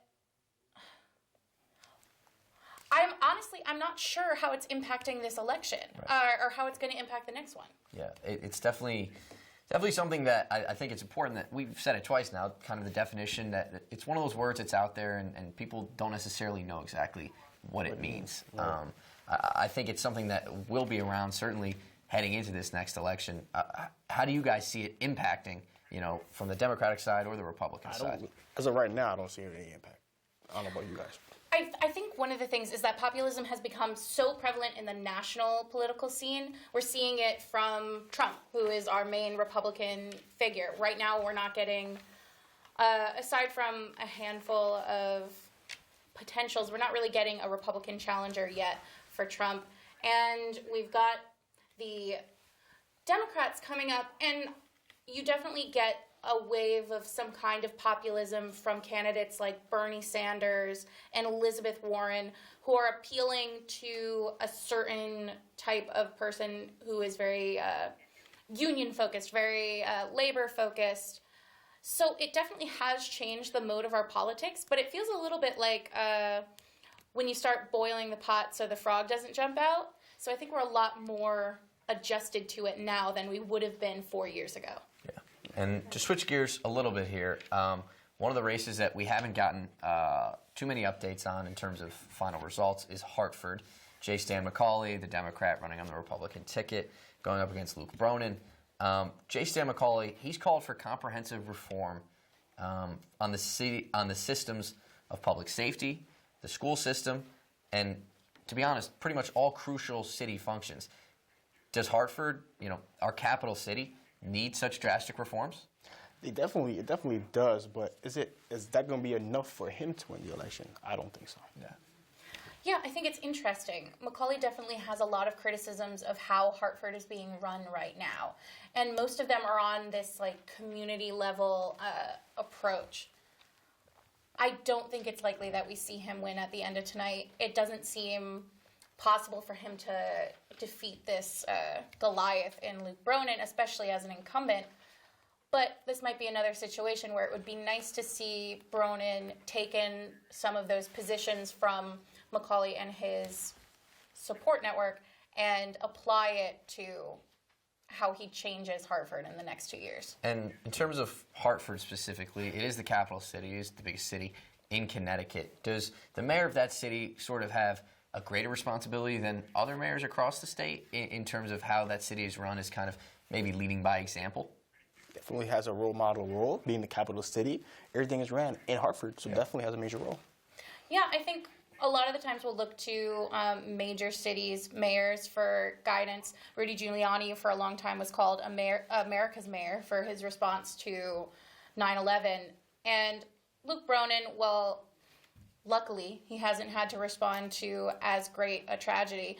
He has handled a financial situation in Hartford with a lot of tact and basically recovered our capital from a financial crisis. So I think it's possible that he has a leadership role for the state on a mayoral level that is exceptional.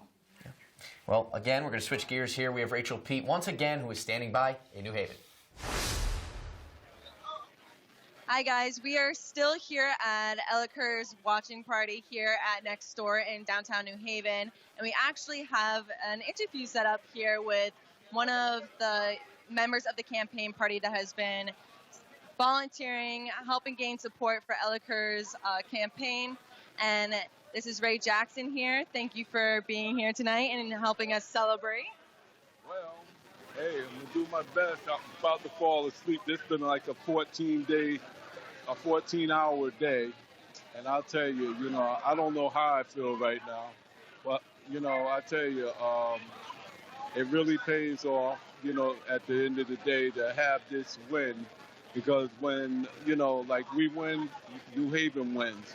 Whether they know it or not, this is going to be a new change in New Haven. And, I really, truly believe that, if we can all pull together, it'll be a brighter day. Thank you. Yes, I believe in a lot of those thoughts that you just shared with us.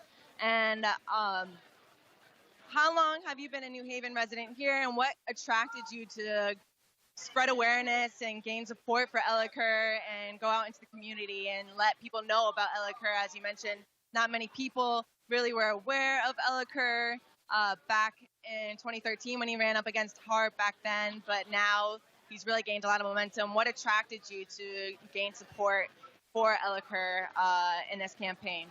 Well, they have these two nice people that I met back a little while ago, the joiners. And, they know I always wanted to make a difference in helping kids and all this stuff in New Haven. So, in order to do that, you got to get a better, footing and, administration downtown. When you need help, you need help. And so he introduced me to Justin's team. Sorry, thank you. That was a lot. And so much. Thank you for the interview. And I'm really happy that we could celebrate together here tonight. Thank you. Thanks for that, Rachel. For now, we actually have another interview. Breaking news. We have an interview now with Joe Ganim. We'll send it out there live. We'll actually come back in just a second, but let's touch on New Haven, what we just heard there. He mentioned, he wanted to make a difference. That's why he went with Elliker. That's why he supported Elliker. What does that say about Elliker that, someone like him who wanted to make a difference backed his campaign? Exactly what I said earlier. They wanted to change. Definitely Tony Harper lacked something that Justin Elliker had brought to the table. Right. And that's what we see today, tonight.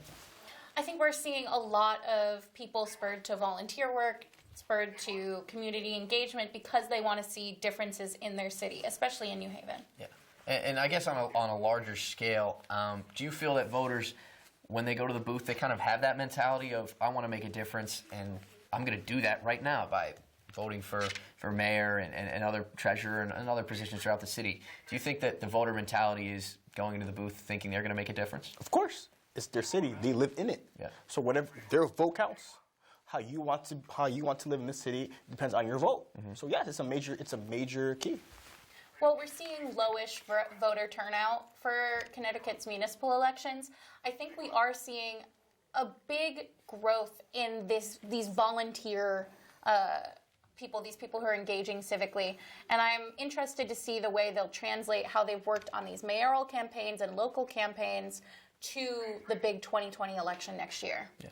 And again, we are going to try and get out to Joe Ganim in that interview in just a minute. In the meantime, I want to read you a couple notable quotes regarding Joe Ganim. Joe Diavila of the Wall Street Journal called his return to politics an improbable political comeback. The New York Times reported Ganim's election victory a few years back as a stunning return to public office, remarkable for its sheer audacity, coming after a widely publicized fall from grace. Do you guys see it that way, and do you agree with these statements? The people of Bridgeport have forgiven Mayor Joe Ganim. He is their son. Yeah. As you can see now, he's returning back to the office. Yeah. Yeah. Yeah, I think that Joe Ganim has a strong history with Bridgeport. He has a connection there, and there's a positive story here potentially about someone who succeeded so well in his reentry after imprisonment that he returned to the mayorship that he left. And in terms of looking at his opponent, Marilyn Moore, she faced, as we mentioned, a massive challenge going in as a write-in candidate. How difficult of a challenge did that prove to be tonight? She definitely had, like a guy of Joe Ganim as an opponent. It could be, for anybody, it would be hard. Yeah. But she definitely had a strong campaign, and if I was her, I wouldn't feel discouraged at all. Yeah. Yeah, I'm very excited to see where Marilyn Moore goes next, especially in Bridgeport. I hope that we'll see her again in the next mayoral cycle, but I also hope she finds a good spot in Connecticut politics or beyond, because she ran a really strong campaign appealing to Bridgeport's voters, and clearly a lot of them were hoping to see her in this. Yeah, and back on Joe Ganim now, that comeback, having gone to prison for a number of years, done his time, and then once again rising as the mayor of the city, does that maybe, I guess it could be a stretch here, but does it set an example for other people across the country that, even if you fall or you mess up, earlier in life, there's always a chance to come back and there's always a chance to succeed. Is that kind of the example that Ganim has set here? Of course, because he did his time, he understood what he did was wrong, and he got back on his feet. Yeah. I just wonder how many terms he's going to do next. Is it going to be like another Mark Boughton? Yeah. Never know. I do think that the Joe Ganim story in general is a very positive one for reentry. But I think a lot of people who supported Moore during this election cycle and people who are curious about the inquiry into voting irregularities in the primary are going to be a little bit more cautious or critical of Ganim moving forward until that investigation ends. And in terms of Bridgeport, we know it's, again, one of the bigger cities here in Connecticut, one of the more important cities here in Connecticut. Under Ganim's leadership, where do you see them going next? Well, Bridgeport is, like you said, one of Connecticut's most prominent cities. Ganim has these strong community ties, and I think that should allow him to basically rally Bridgeport's communities to make the changes that he's been running on. Hopefully we'll see more projects for the city in economic development in all the areas that voters have been focusing on during this campaign cycle. Yeah. And to switch gears again here, Middletown, we're still waiting for the official results of that mayoral race. Incumbent Mayor Dan Drew, it's worth noting, he decided not to run for re-election tonight. And seeing as Giuliano is the only person on the ticket with previous mayoral experience in Middletown itself, does that give him an advantage in the polls tonight against Flourstein? He definitely has an advantage being the mayor and knowing how it is to be a mayor of a city like Middletown. He definitely has an upper hand, but also very interesting to see a 27-year-old mayor in office also. Yeah. Yeah, I think that it's possible that Middletown is looking for a millennial mayor to take them through their next term. Florsheim is not a native of Middletown, but he has strong ties to the community. He's a Wesleyan alumni, and it's possible that he's really going to resonate with the youth in Middletown tonight, and that might take him through this short lead he's got to the finish line. Yeah. All right. Well, for now, we have Gabe Jones, who is standing by live in Bridgeport. Yes, thank you. We are here at the campaign party for Joseph Ganim in Bridgeport, Connecticut, and he has just pulled off a win against his opponents. The room was livid with excitement and cheer and jubilation, and all of his supporters were very, very happy. He was able to win with a 72%, but with a 72% win against John Rodriguez with a 27% with a 27% vote. And he is very, very excited to have taken the win here tonight on Election Day. Thank you so much for that update, Gabe. And if anything else comes about, I'm sure we'll check back in with you again later. All right, guys, we heard what Gabe had to say there. 72% of the vote going to Ganim. 27%, surprisingly, to John Rodriguez, meaning only 1% went to Marilyn Moore. Does that surprise you guys? Well, we're waiting for our unofficial numbers right now, so this is coming out of the Ganim camp. But if those numbers hold to be true, it's quite interesting. I think that maybe we had a lot more faith in Marilyn Moore's resurgent campaign as she picked it back up again. But the boundary, she couldn't get her name back on that ballot. She had to be fully write-in. And we know that write-in candidates just really do not make it in these elections. Yeah, absolutely. And 72%, it seems like a very staggering number. Was that a number that, you guys maybe expected coming into tonight, 72% of the vote? Of course. I mean, it confirms what we've been saying. Like, he has a connection with the people of Bridgeport. Mm-hmm. I also think that, John Rodriguez held out a good campaign.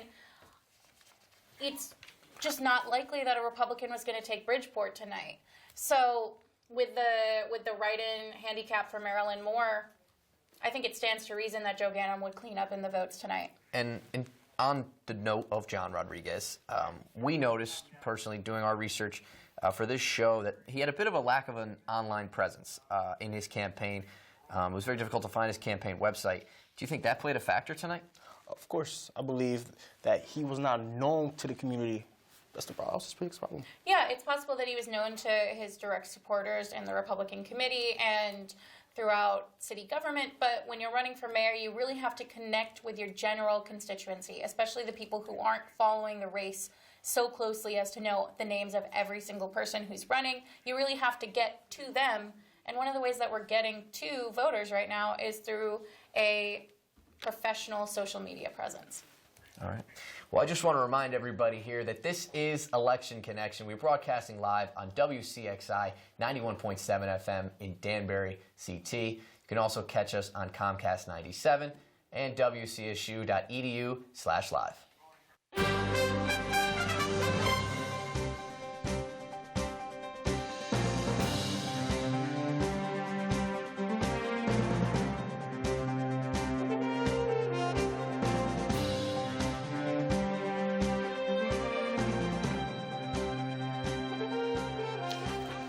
You are watching Election Connection, our live news and election coverage over Danbury Comcast Channel 97, WXCI 91.7 FM, and streaming over WCSU.edu/live. I'm Cameron O'Brien. And I'm Julian Durez. Do you have a question or comment?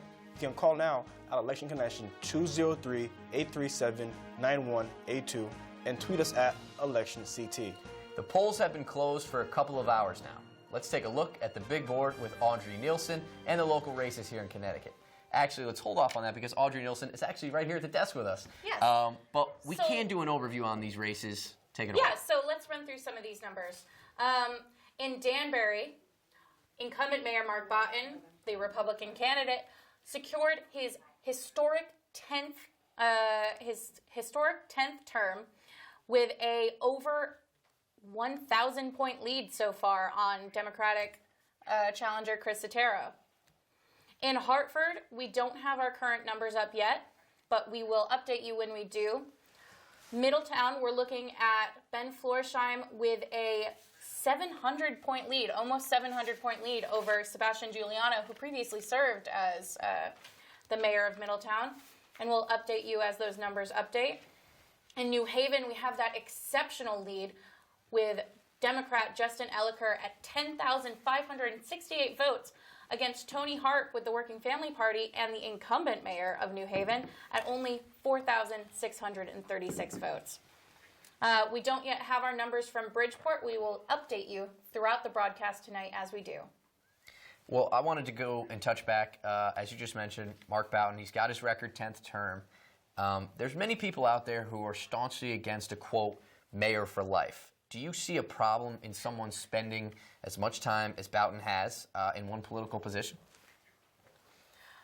I think, as we've touched on a little bit tonight, that Mark Boughton serves at the will of the people. It is possible eventually, I think, for politics to become stale. 10 terms is a long time. When he completes this coming 10th term, he will have been mayor for 20 years, which is a full-grown person who could go to WestCon as a student.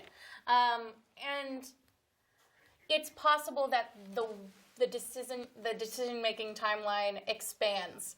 You're no longer just mayor for 2 years moving forward, and you have to get your policy done in those 2 years. You're mayor for a decade.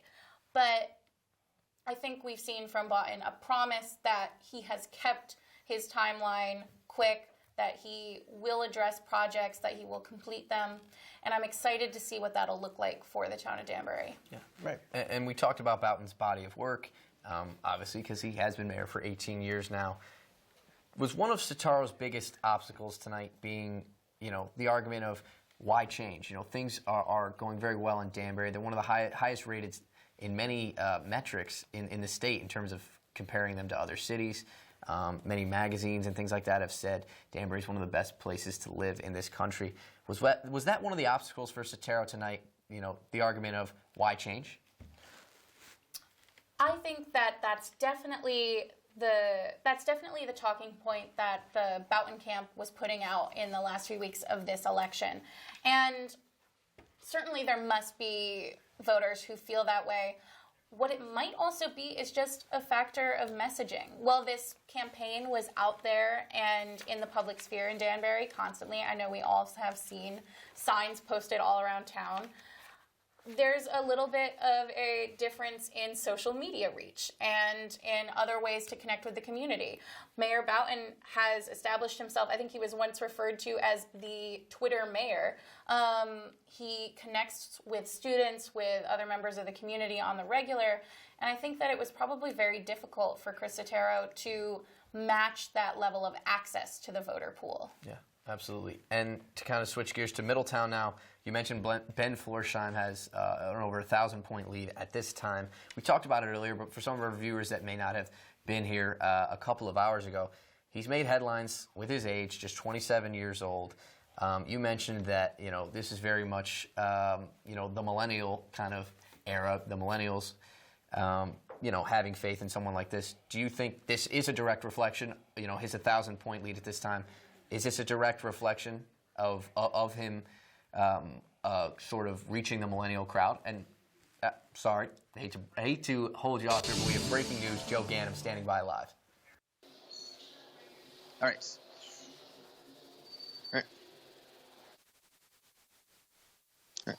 Hello, yes. We are here live with the winner himself, Mayor Joseph Ganem. Mayor Ganem, you have pulled off a triumphant win. How does it feel to be mayor once again here in Bridgeport? Well, even though this is my 7th time being elected or reelected, it's frankly as humbling as it was, not just 4 years ago, but even my first election. And the challenges that I look forward to working with everyone in the city of Bridgeport on are still there and need to be addressed. And we've accomplished a great deal in the last 4 years, communicated that well, I think, to the voters. They reelected me and the team by overwhelming numbers throughout the city. But we've got a lot of work to do, and I'm committed to doing that. And I thank everyone who came out and voted. Thank you, Bridgeport. Yes, it seems like the people of Bridgeport are very passionate about you taking this win yet again. Now, which policy would you say is the most crucial to push forward now that you have reclaimed your position? There's never one thing. When you have a city, Connecticut's largest city, a city the size of Bridgeport, we're working to keep the taxes down, hopefully to cut them again next year, because in Connecticut, cities suffer from high property taxes, the way the system is set up, and we fight back against that. We want to commit, and we will commit, more funding to education to make this the best quality education, public education system that we can in the city. Hopefully, in my 4 years, we'll be standing here talking about how it's improved every year after year. In public safety, and with $1 billion of investment going on in the city of Bridgeport, especially along the waterfront, with Steel Point, with the outdoor amphitheater by Live Nation, one of the premier entertainment companies in the world, you see Bridgeport become a destination along the waterfront in Connecticut. It's an exciting thing. I'm happy to be the mayor who is part of making this happen. Well, thank you very much, Joseph Ganim. That was a very, very, very intriguing answer. Back to you, Cameron. So much, Gabe. Just to remind everybody out there, Joe Ganim, he has been reelected mayor of Bridgeport. I'd love to gain your guys' initial thoughts after hearing that interview. I think that Ganim is a strong speaker. He spoke a little bit about how he and the people of Bridgeport have tackled their challenges and that they will continue to tackle those challenges in his next term. He mentioned that he wants to commit to education. He wants to increase the quality of the public education in Bridgeport. And I think that that's a message that's really going to resonate with his new and existing supports. Definitely talking about public safety, which we know is a major issue, and definitely one of the top priorities for the people of Bridgeport, which he said he's going to work on. Yeah, it's very promising. Yeah, absolutely. And for me, one of the big key words that stuck out there was the term humbled. He mentioned how humbled he was even after all these times that he's been reelected now, that he was still humbled by the people of Bridgeport. That unofficial number, 72% in his favor. As a voter, as somebody who, in Connecticut, do you like to hear a word like that? Somebody saying they're humbled, somebody staying, low to the ground in a sense.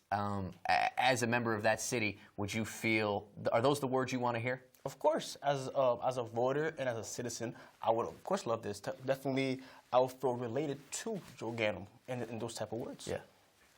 Yeah, I think that Joe Ganim's taking the right tact, similar one to some of the mayors that we've seen speak tonight, which is embrace both the people who voted for you and the people who didn't. Yeah, and he also mentioned that there's never one thing specifically that he's looking to attack or he's looking to change in terms of policy in the city. Is that something that you guys are in agreement with, and you like that sort of ideology, that wholesome view that he's taking in terms of policy, or would you like him to focus maybe on one thing at a time?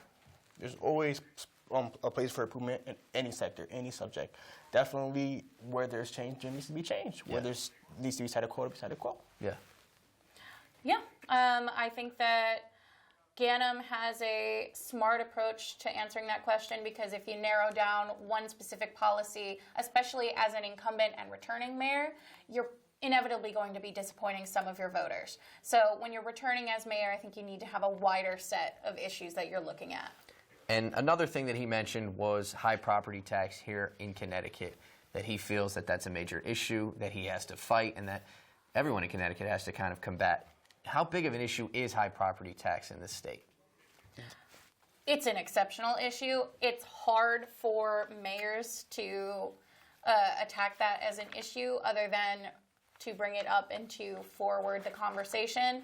But it's definitely a complaint that Connecticut residents have had for years and will probably continue to argue about into our next statewide elections. Yeah, absolutely. Well, shifting again here back to Hartford, we're still waiting for unofficial results and numbers out of Hartford, but one of the candidates, J. Stan McCauley, he'd been calling for accountability from the Hartford PD. This is an issue that doesn't just affect Hartford, but affects the country as a whole. Do our country's police forces have to be held more accountable? Of course, where there is wrong, there has to be justice. Wherever has to be fixed needs to be fixed. Yeah, so definitely. Yeah, I think that it's important for every city to address their relationship that they've established between their police and between their residents, especially as national stories get bigger coverage and people feel less safe in their communities. If they have that direct relationship with the police in their city, they're going to feel much safer, and their confidence will be less rocked when things do go wrong. Absolutely. And that's a major issue, and a couple of other major issues that we have are climate change and immigration and what they mean to each other. Let's take a look on more on that now. We all seem to be aware of the effects of climate change with weather patterns taking place all around us. However, very few of the billions of people on our globe are aware of the underlying effects, the changes in human migration patterns, too, that are taking place. This global and local issue has been coined climigration. According to National Geographic, climate change is the long-term alteration of temperature and normal weather patterns in a place, in which these alterations have been said to displace 143 million climate migrants by the year 2050. Climate change is everything change. And so those buildup of heat in the atmosphere is going to lead to melting ice, to rising sea levels, to changes in the speed and the strength of hurricanes. And it's going to make dry places drier and wet places wetter. And those people who live in those wet and dry places are going to, some of them, get up and leave. Outside of the States, this everything change has been wreaking havoc on communities throughout the developing world, such as in Latin America, Sub-Saharan Africa, and South Asia. One of the most affected nations facing this pressure world issue is Bangladesh over the last decade, where the Environmental Justice Foundation has recorded between 1,000 to 2,000 people moving to the Bangladeshi capital every day due to climate-induced displacement, and the migration is only increasing over the years. Just a couple months back, I was in Bangladesh near the coastal area. So, along the coast is population is declining. So if you look at the country Bangladesh, for example, population is increasing, but it's only the place which is very near to the coast, population is declining, which indicates that people are moving out of those places. Speaking of impact along coastlines, right here in the tri-state area, coastal communities have been confronting the aftermath of major storms like in New York City with Hurricane Sandy in 2012. According to the New Republic, it wasn't the water or the winds that pushed them out, but the storm's economic setbacks. It's an economic retreat. Although the consequences haven't affected us directly, this economic downfall, amongst others, will only lead to further migration, ultimately causing migration from one of the most economically thriving urban centers in the states to surrounding suburbs, like here in Danbury, Connecticut.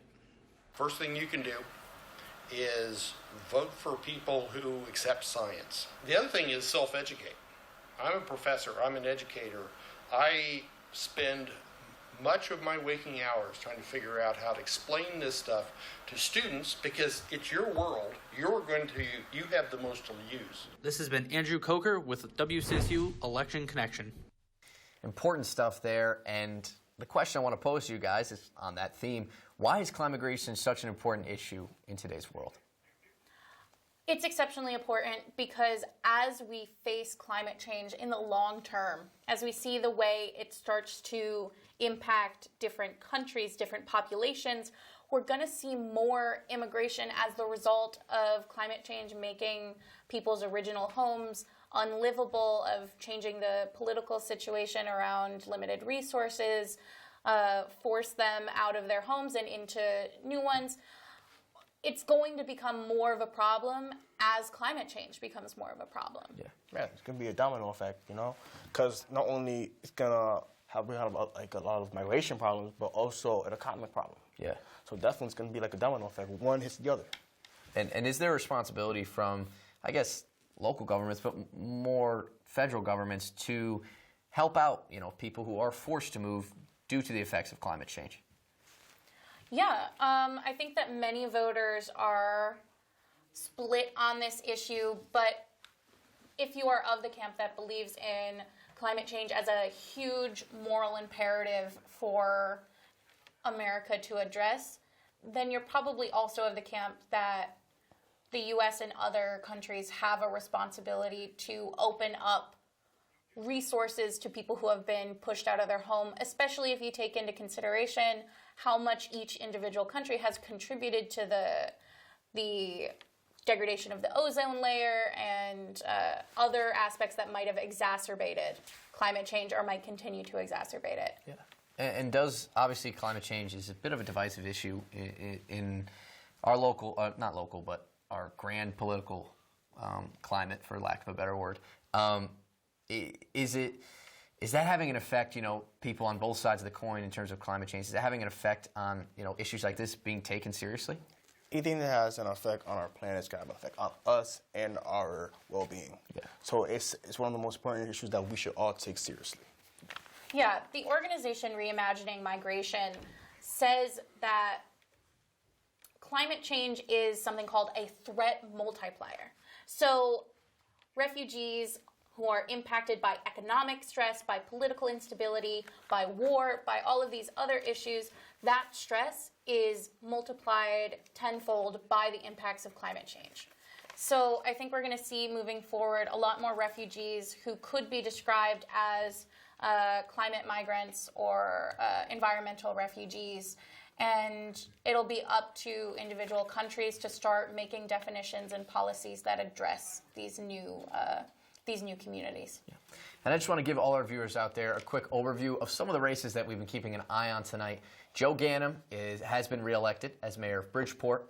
Mark Boughton has been reelected as mayor of Danbury.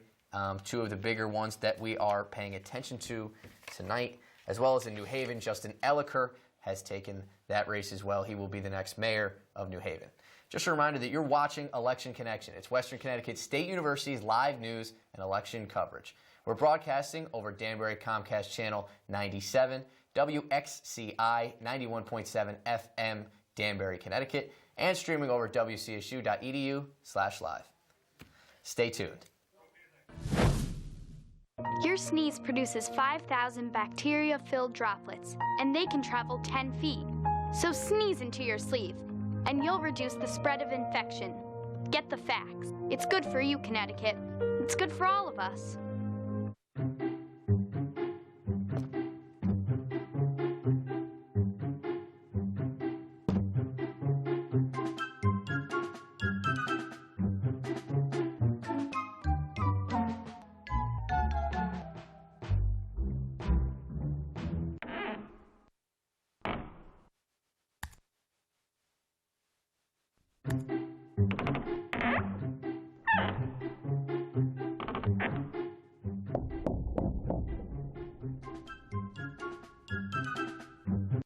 About half the people using public restrooms don't wash their hands.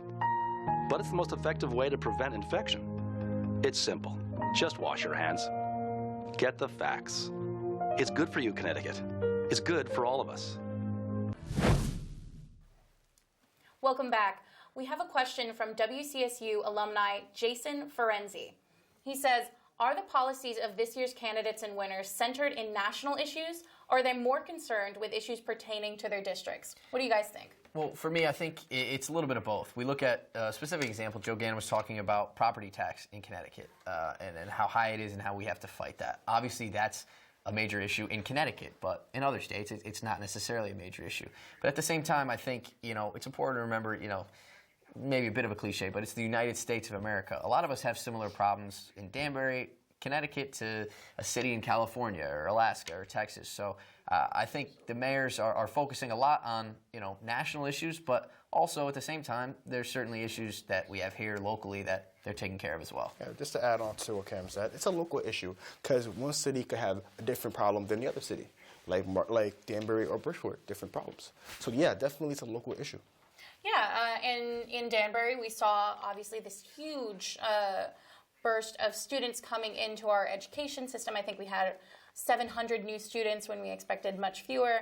And that problem is so specific to Danbury that the mayoral candidates had no choice, essentially, but to address it. Yeah. I think there are a lot of those hyper-local issues that came into this election cycle. Yeah, and as well as that being local, I think, that's schools specifically, but overcrowding and overpopulation, I think, is an issue that doesn't just affect us here in Connecticut or here in the United States, but I think it's a worldwide issue. And it's one that, countries and states are struggling to kind of combat and struggling to kind of deal with. And I think it's important that at the local level, as Danbury is clearly planning on doing, Mark Boughton's planning on doing, is addressing it, addressing it at the local level so that it can get to the state level and get to the countrywide level. And I think we here in the United States can set a good example for countries around the world. I guess we could transition now. Again, we're still waiting for the official results in Hartford as well as Middletown. We know Florsheim does have a significant advantage right now in Middletown. Still waiting on some results from Hartford. I want to get more of a general kind of opinion from you guys. You know, what has really stood out to you tonight from what we've learned and what we're still waiting to learn? I think that I was a little bit surprised by the definitive turn for Boughton today.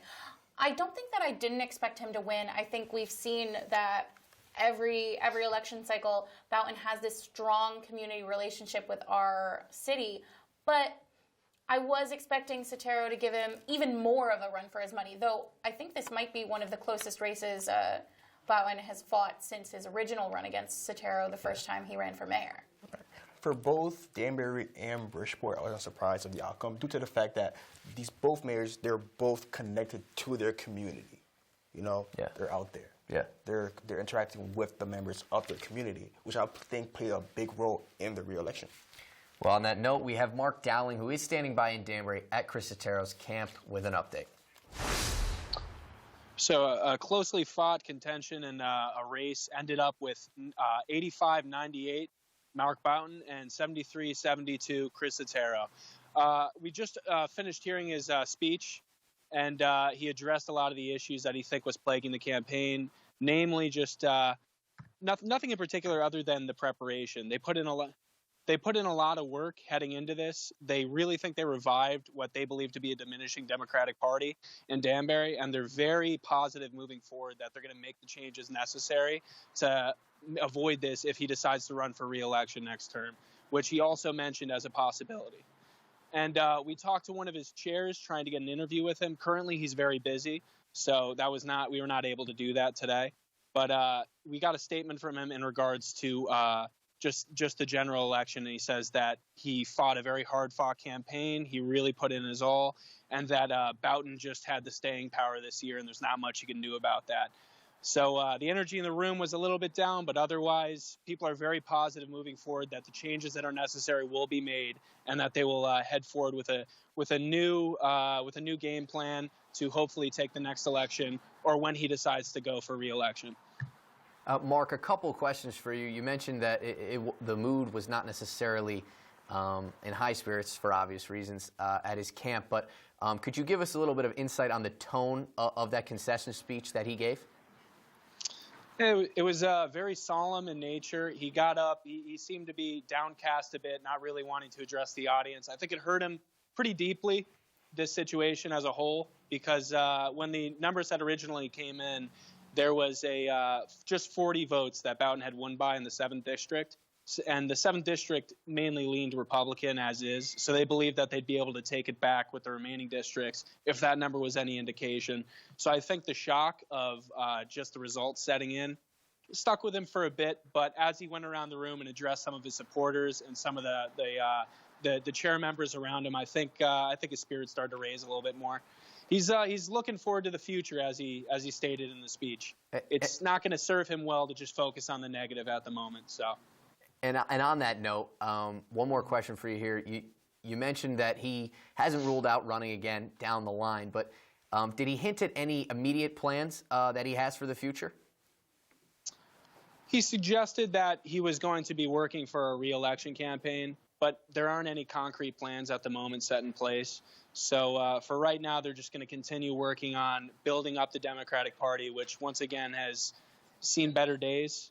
And just continue working on that, building infrastructure, and remaining positive.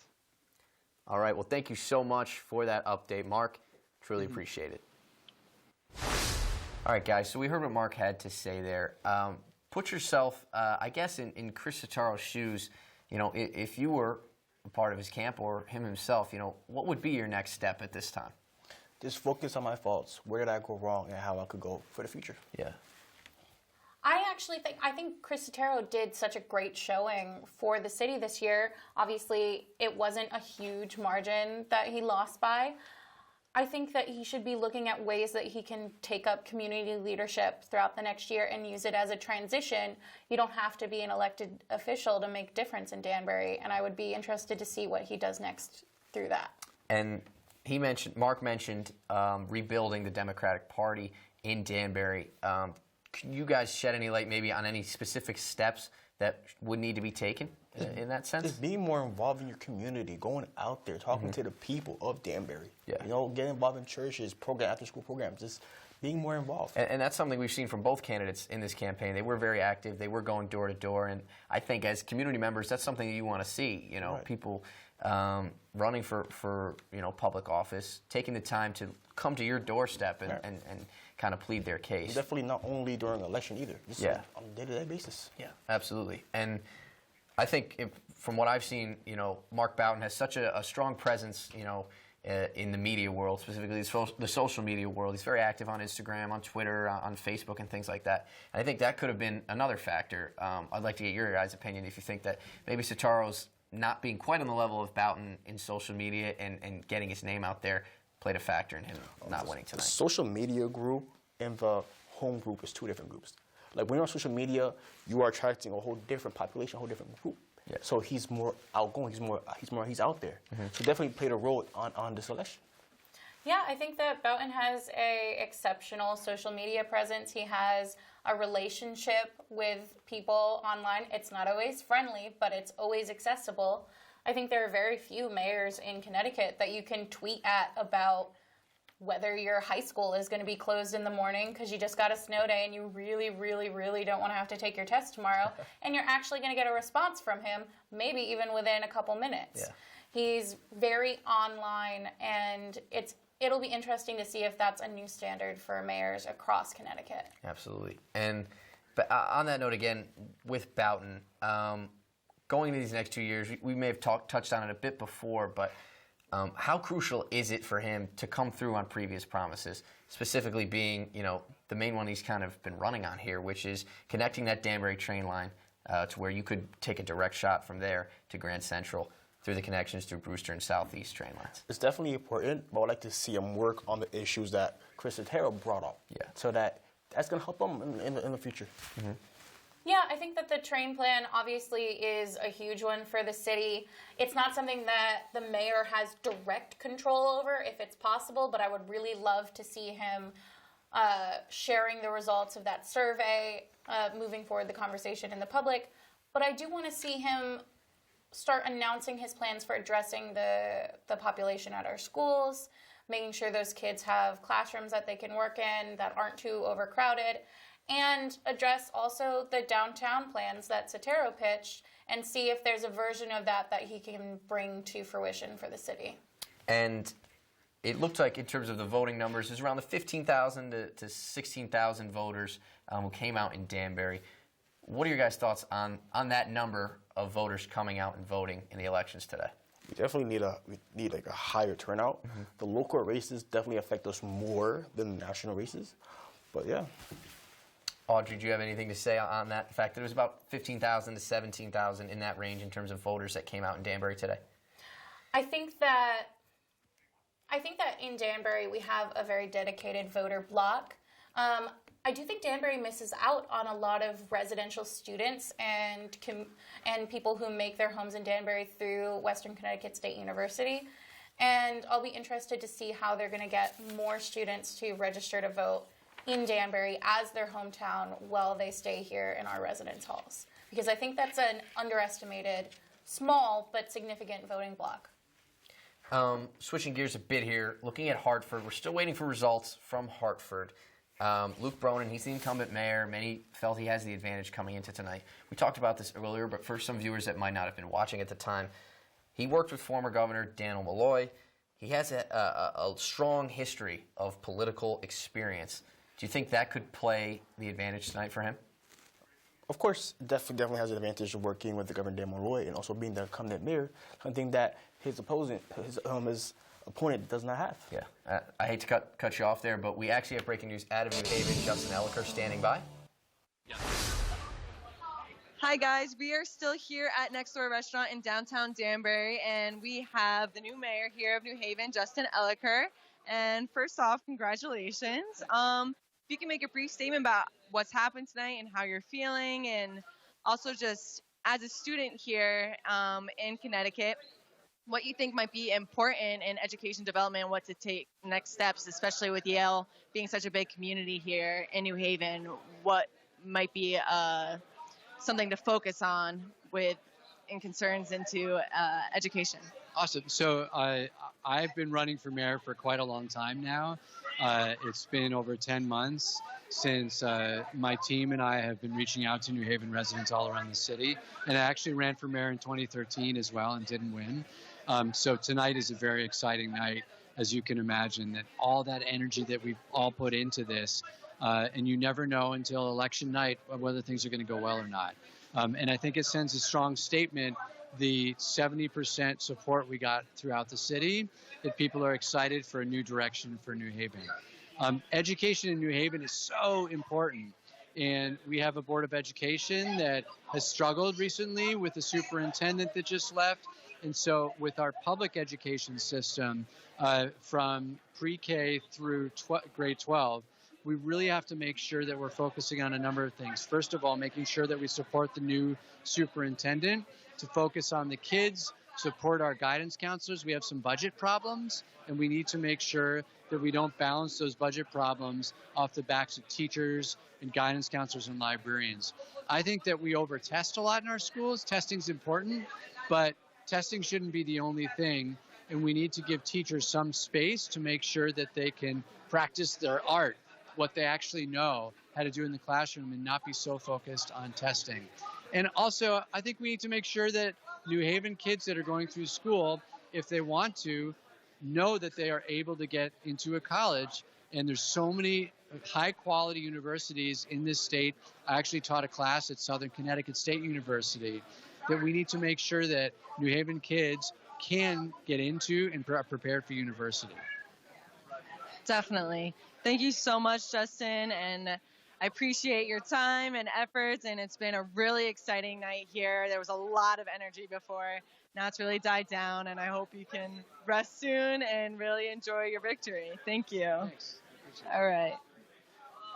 Thank you so much, Rachel, for that. And one of the big themes coming out of there, really the main theme that Elliker was preaching, was school reform, things like that. Specifically, there's a new superintendent. How important is it for him, specifically in this sense, to, welcome that new superintendent, who's running the school, who's running kind of the thing that he was campaigning on, which is the reform of school.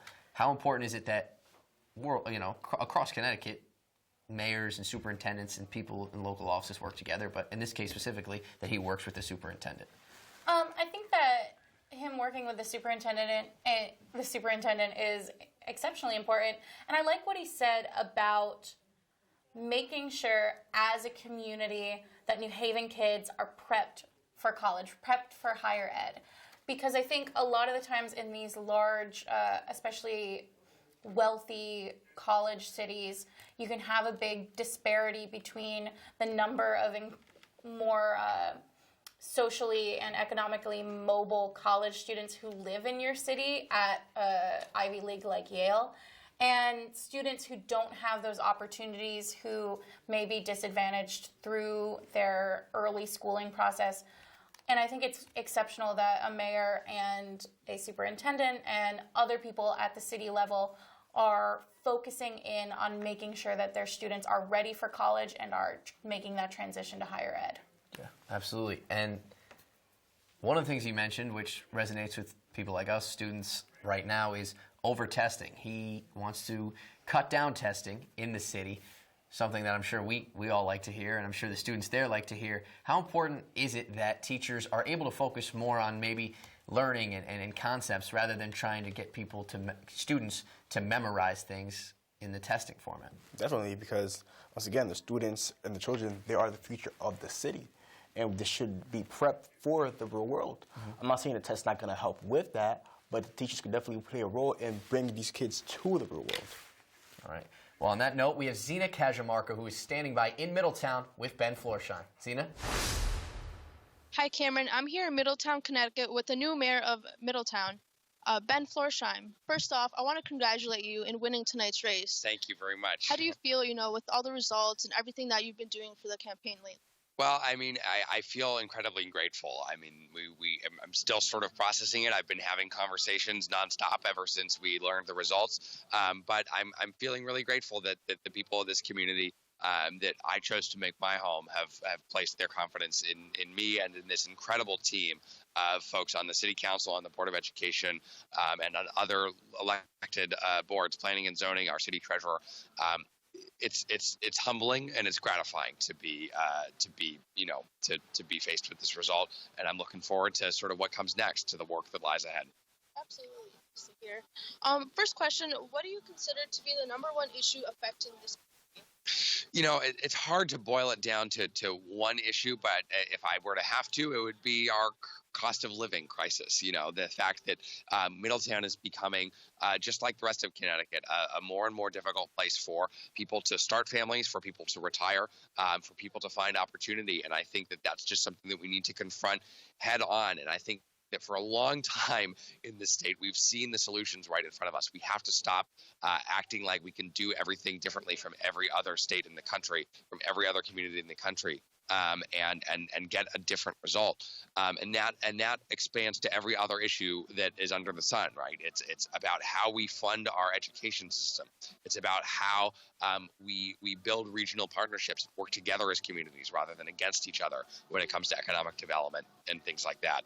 I think that really is the big issue. The biggest issue is what our future is going to look like. What kind of a city do we want to have?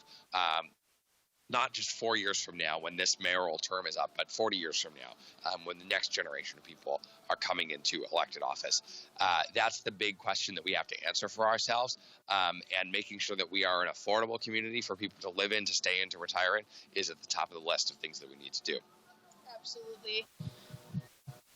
What steps will you take to ensure that you meet the goals now that you are elected as the new mayor of Middletown? Well, I think the first thing that we need to make sure that we do is reaffirm and win over the confidence of the people who put us in this office in the first place.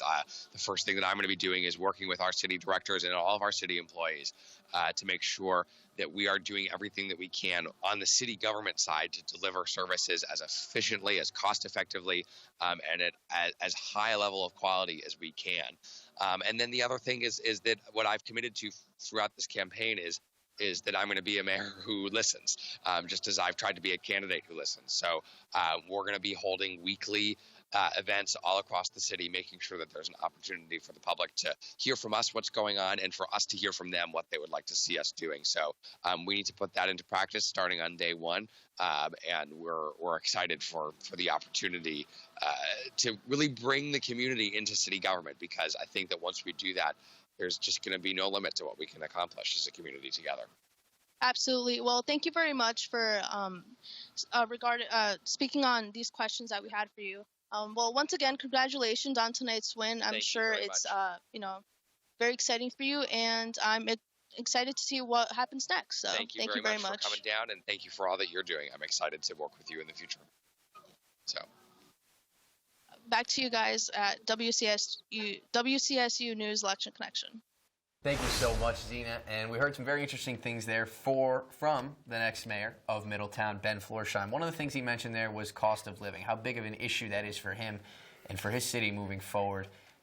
If you guys were residents of Middletown, how important would it be that he raised that issue? Hey, well, I'll give you a little correction there. I grew up in Middletown. Oh, look at that. Middletown is I call Danbury my hometown because I go to school here, I live here.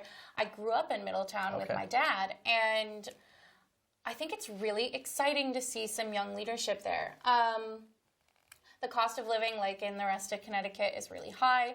Middletown's an interesting space because it's an urban area in the middle of what I think people would call a kind of rural center of the state. If you go just a little bit lower, you can get down to where my mom lives in Higginham, and you think you just jumped over the fence in the middle of an urban area right out into a cow pasture. Connecticut's really unique in that way, but whether you're in urban, suburban, or rural area in Connecticut, you're still paying those really high property taxes, and that's why I think it keeps coming up for for a lot of these mayoral candidates as they talk to us. And Another thing he mentioned, which has been a theme of the night that we've even said about, me specifically, have said it many times tonight, is working together. He wants to work together with other cities, with others, and he will encourage Connecticut to work together with other states to improve things. That bipartisan approach, it's been a theme all night long. How important will it be in terms of seeing success from Florsheim's campaign?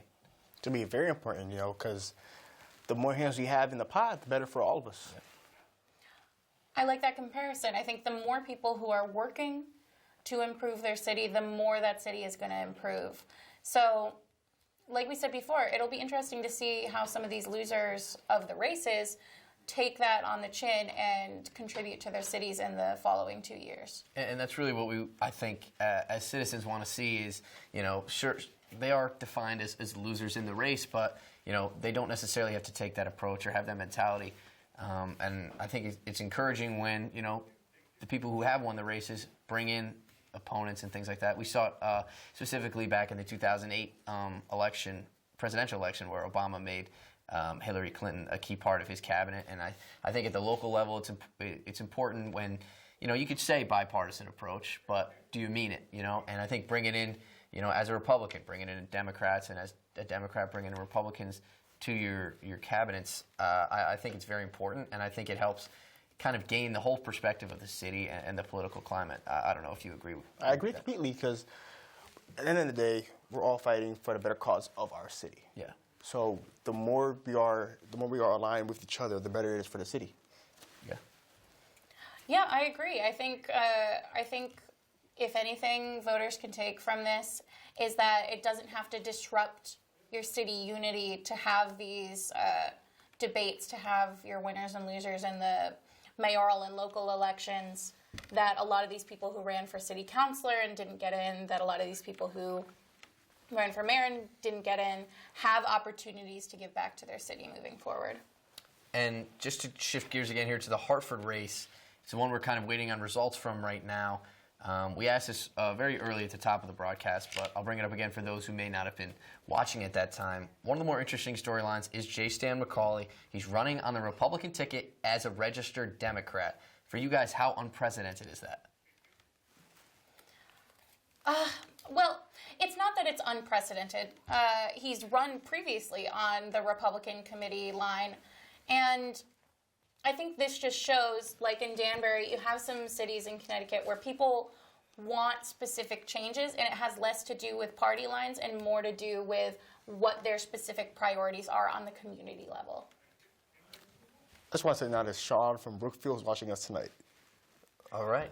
Thank you for that. And on this note, I just want to mention, I want to ask you guys, I asked it earlier, kind of what has stood out to you guys tonight. And I guess now I want to ask, what has kind of been the biggest surprise for you guys, if there has been one?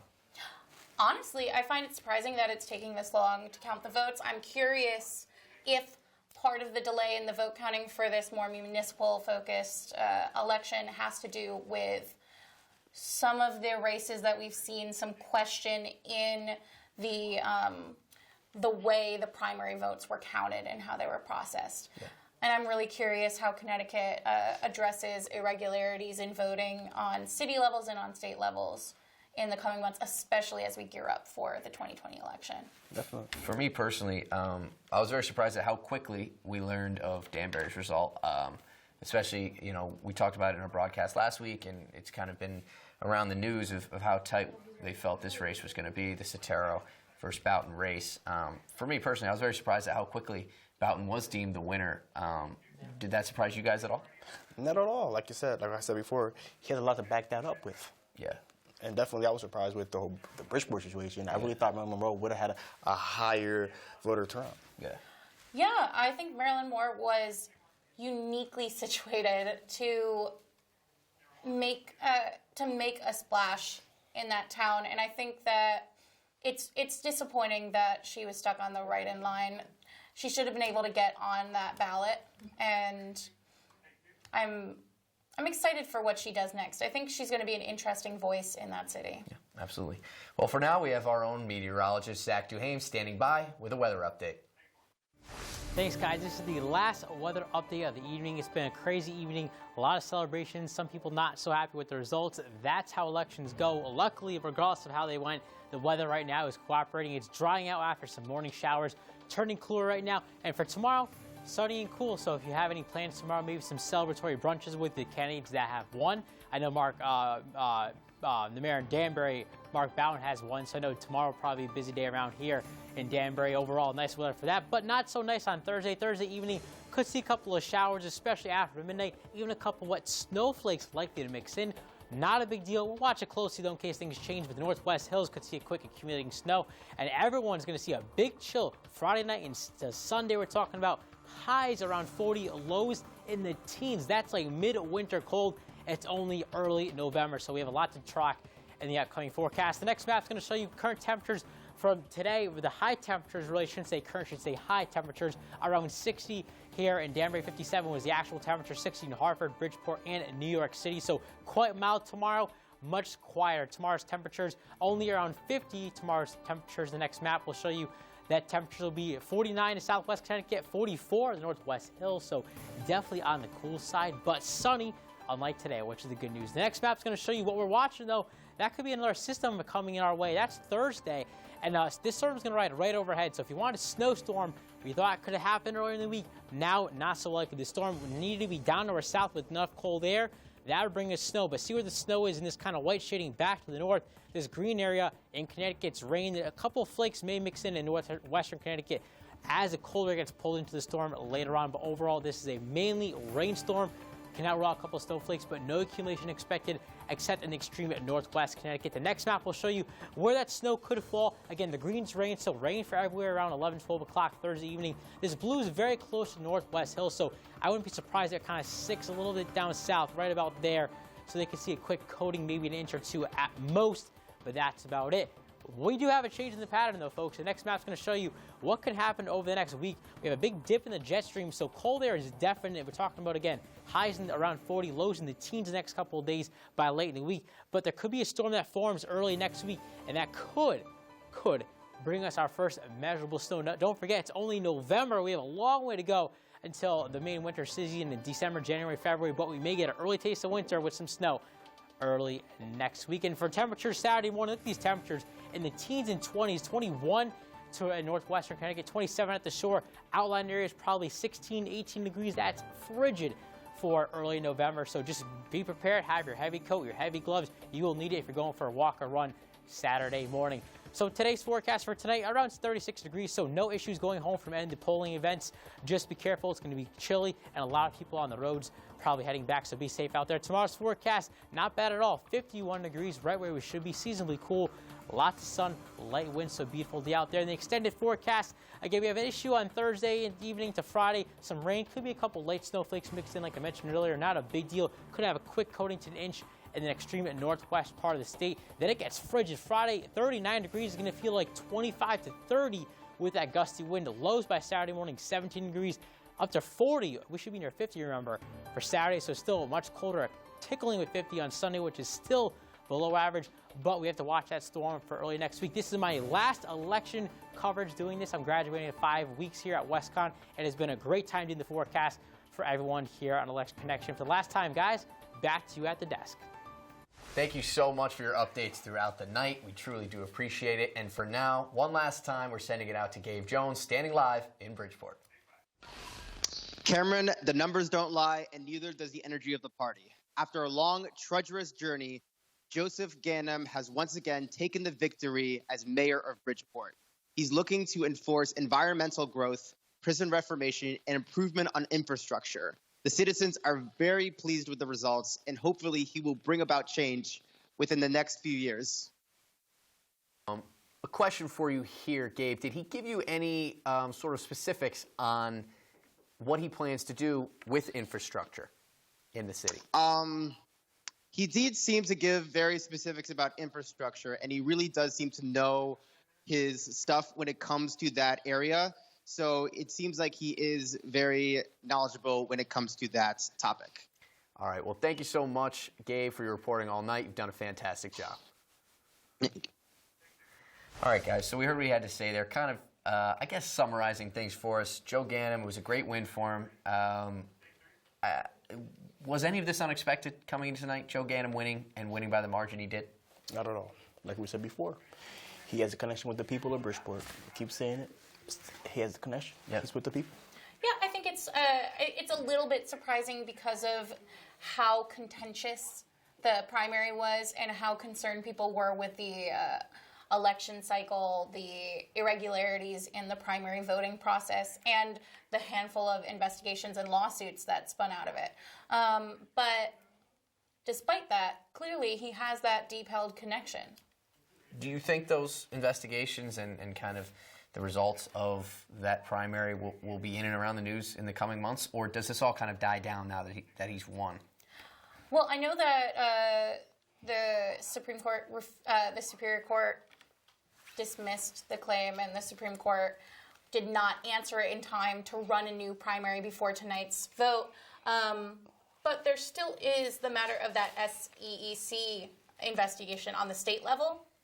And whether that turns to the Ganim camp had some involvement in these voting irregularities or something else was going on, hopefully we'll get to the bottom of it and Bridgeport will have their voting system sorted out for the next major election. And, of course, Marilyn Moore would have wanted that primary to happen again. Obviously, Ganim would not have.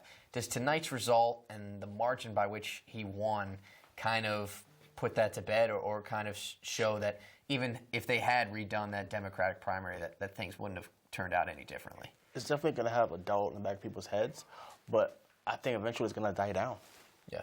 Well, I don't think that the margin can really be held against Marilyn Moore in this race, especially because the write-in line is so disqualifying, essentially, to any of these races.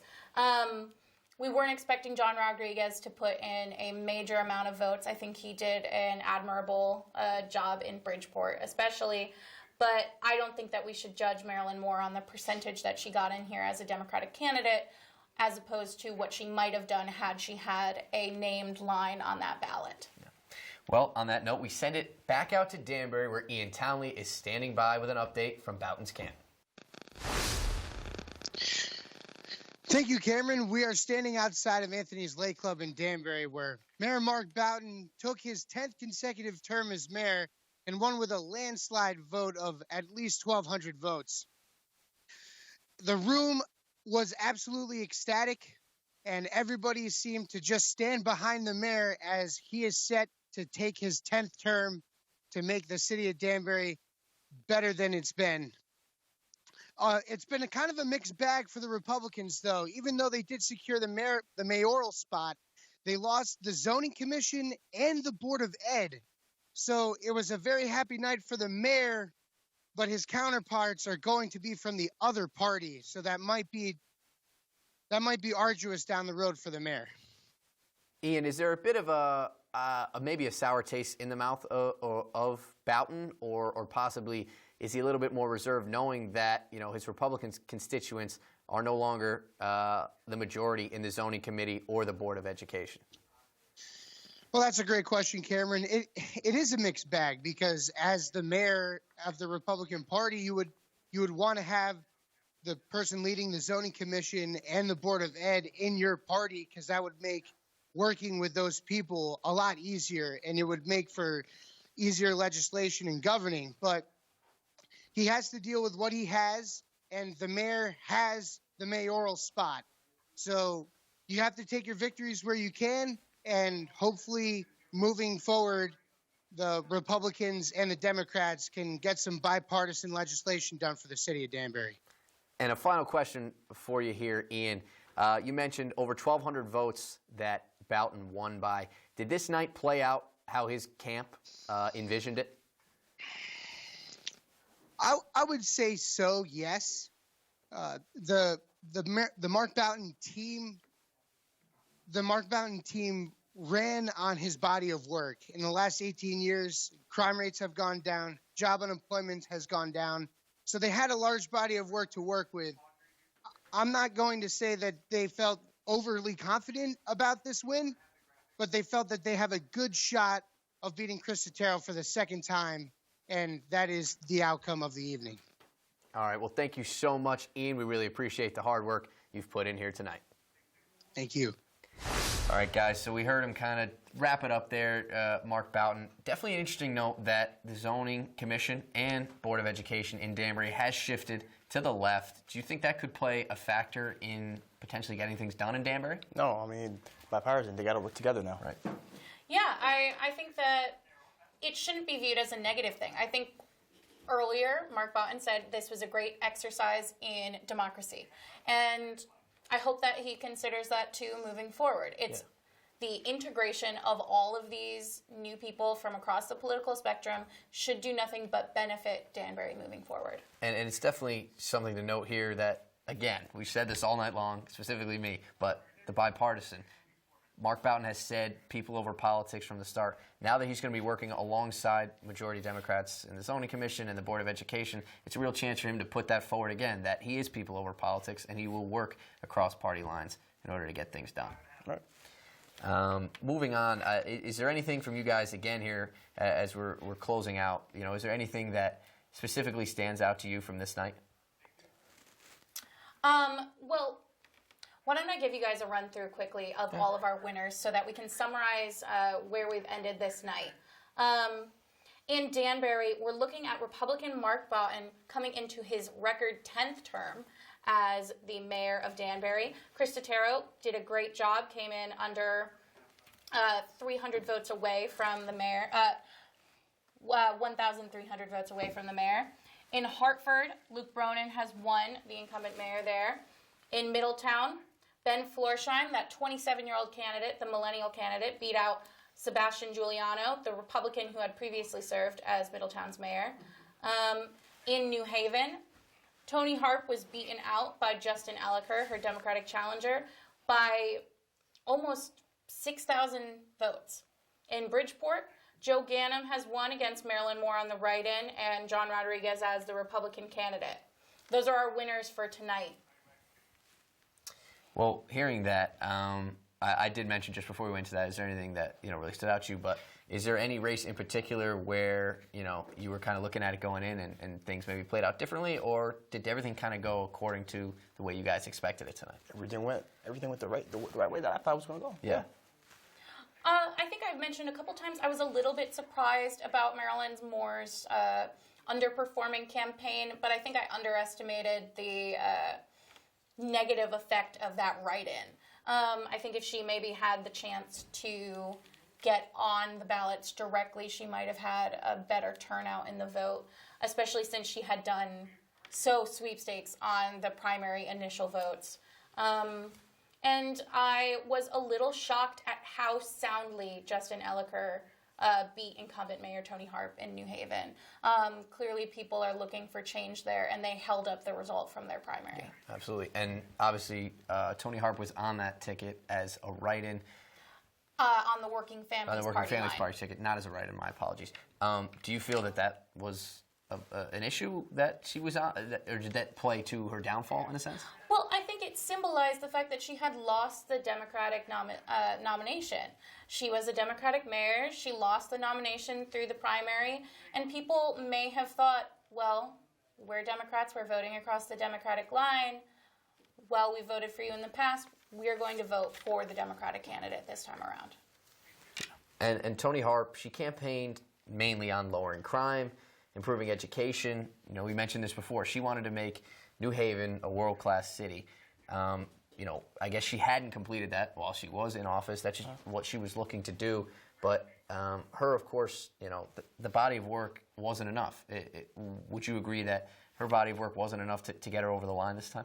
I mean, it's proven Justin Elliker is the new mayor of New Haven, so he brought something that she lacked, and we will see in the coming years how it plays out.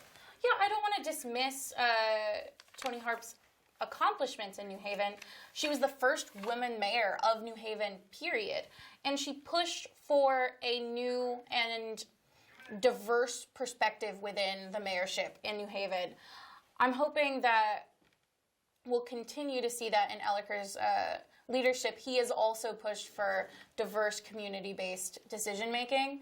And I'd like to see that original message that Toni Harp ran on carried out through Elliker's campaign. His leadership, actually, his mayorship. Right. Absolutely. And We mentioned many times, Ben Florsheim, the millennial candidate, just 27 years of age. That was obviously a big storyline from tonight. Tonight was filled with storylines. And, as we're closing out the night, I think we would say that things really went kind of how we expected them. Now, we just want to take a second to thank Sean from Brookfield, Connecticut, who's been watching us from tonight's Election Connection live stream. We just want to give him a special shout-out and thank him for tuning in. Any final thoughts you guys have, as we're closing out the night here? I think these races were very interesting. I think that they set an interesting tone for Connecticut as we end the last election cycle before the 2020 election, which I think a lot of people would agree is the biggest election we're leading up to. Absolutely. Well, you've been watching Election Connection, Western Connecticut State University's live news and election coverage. I'm Cameron O'Brien. And I'm Julian DeRess. And I'm Audrey Nielsen. Thank you so much for watching Western Connecticut State University's Election Connection live news and election coverage. Have a great night.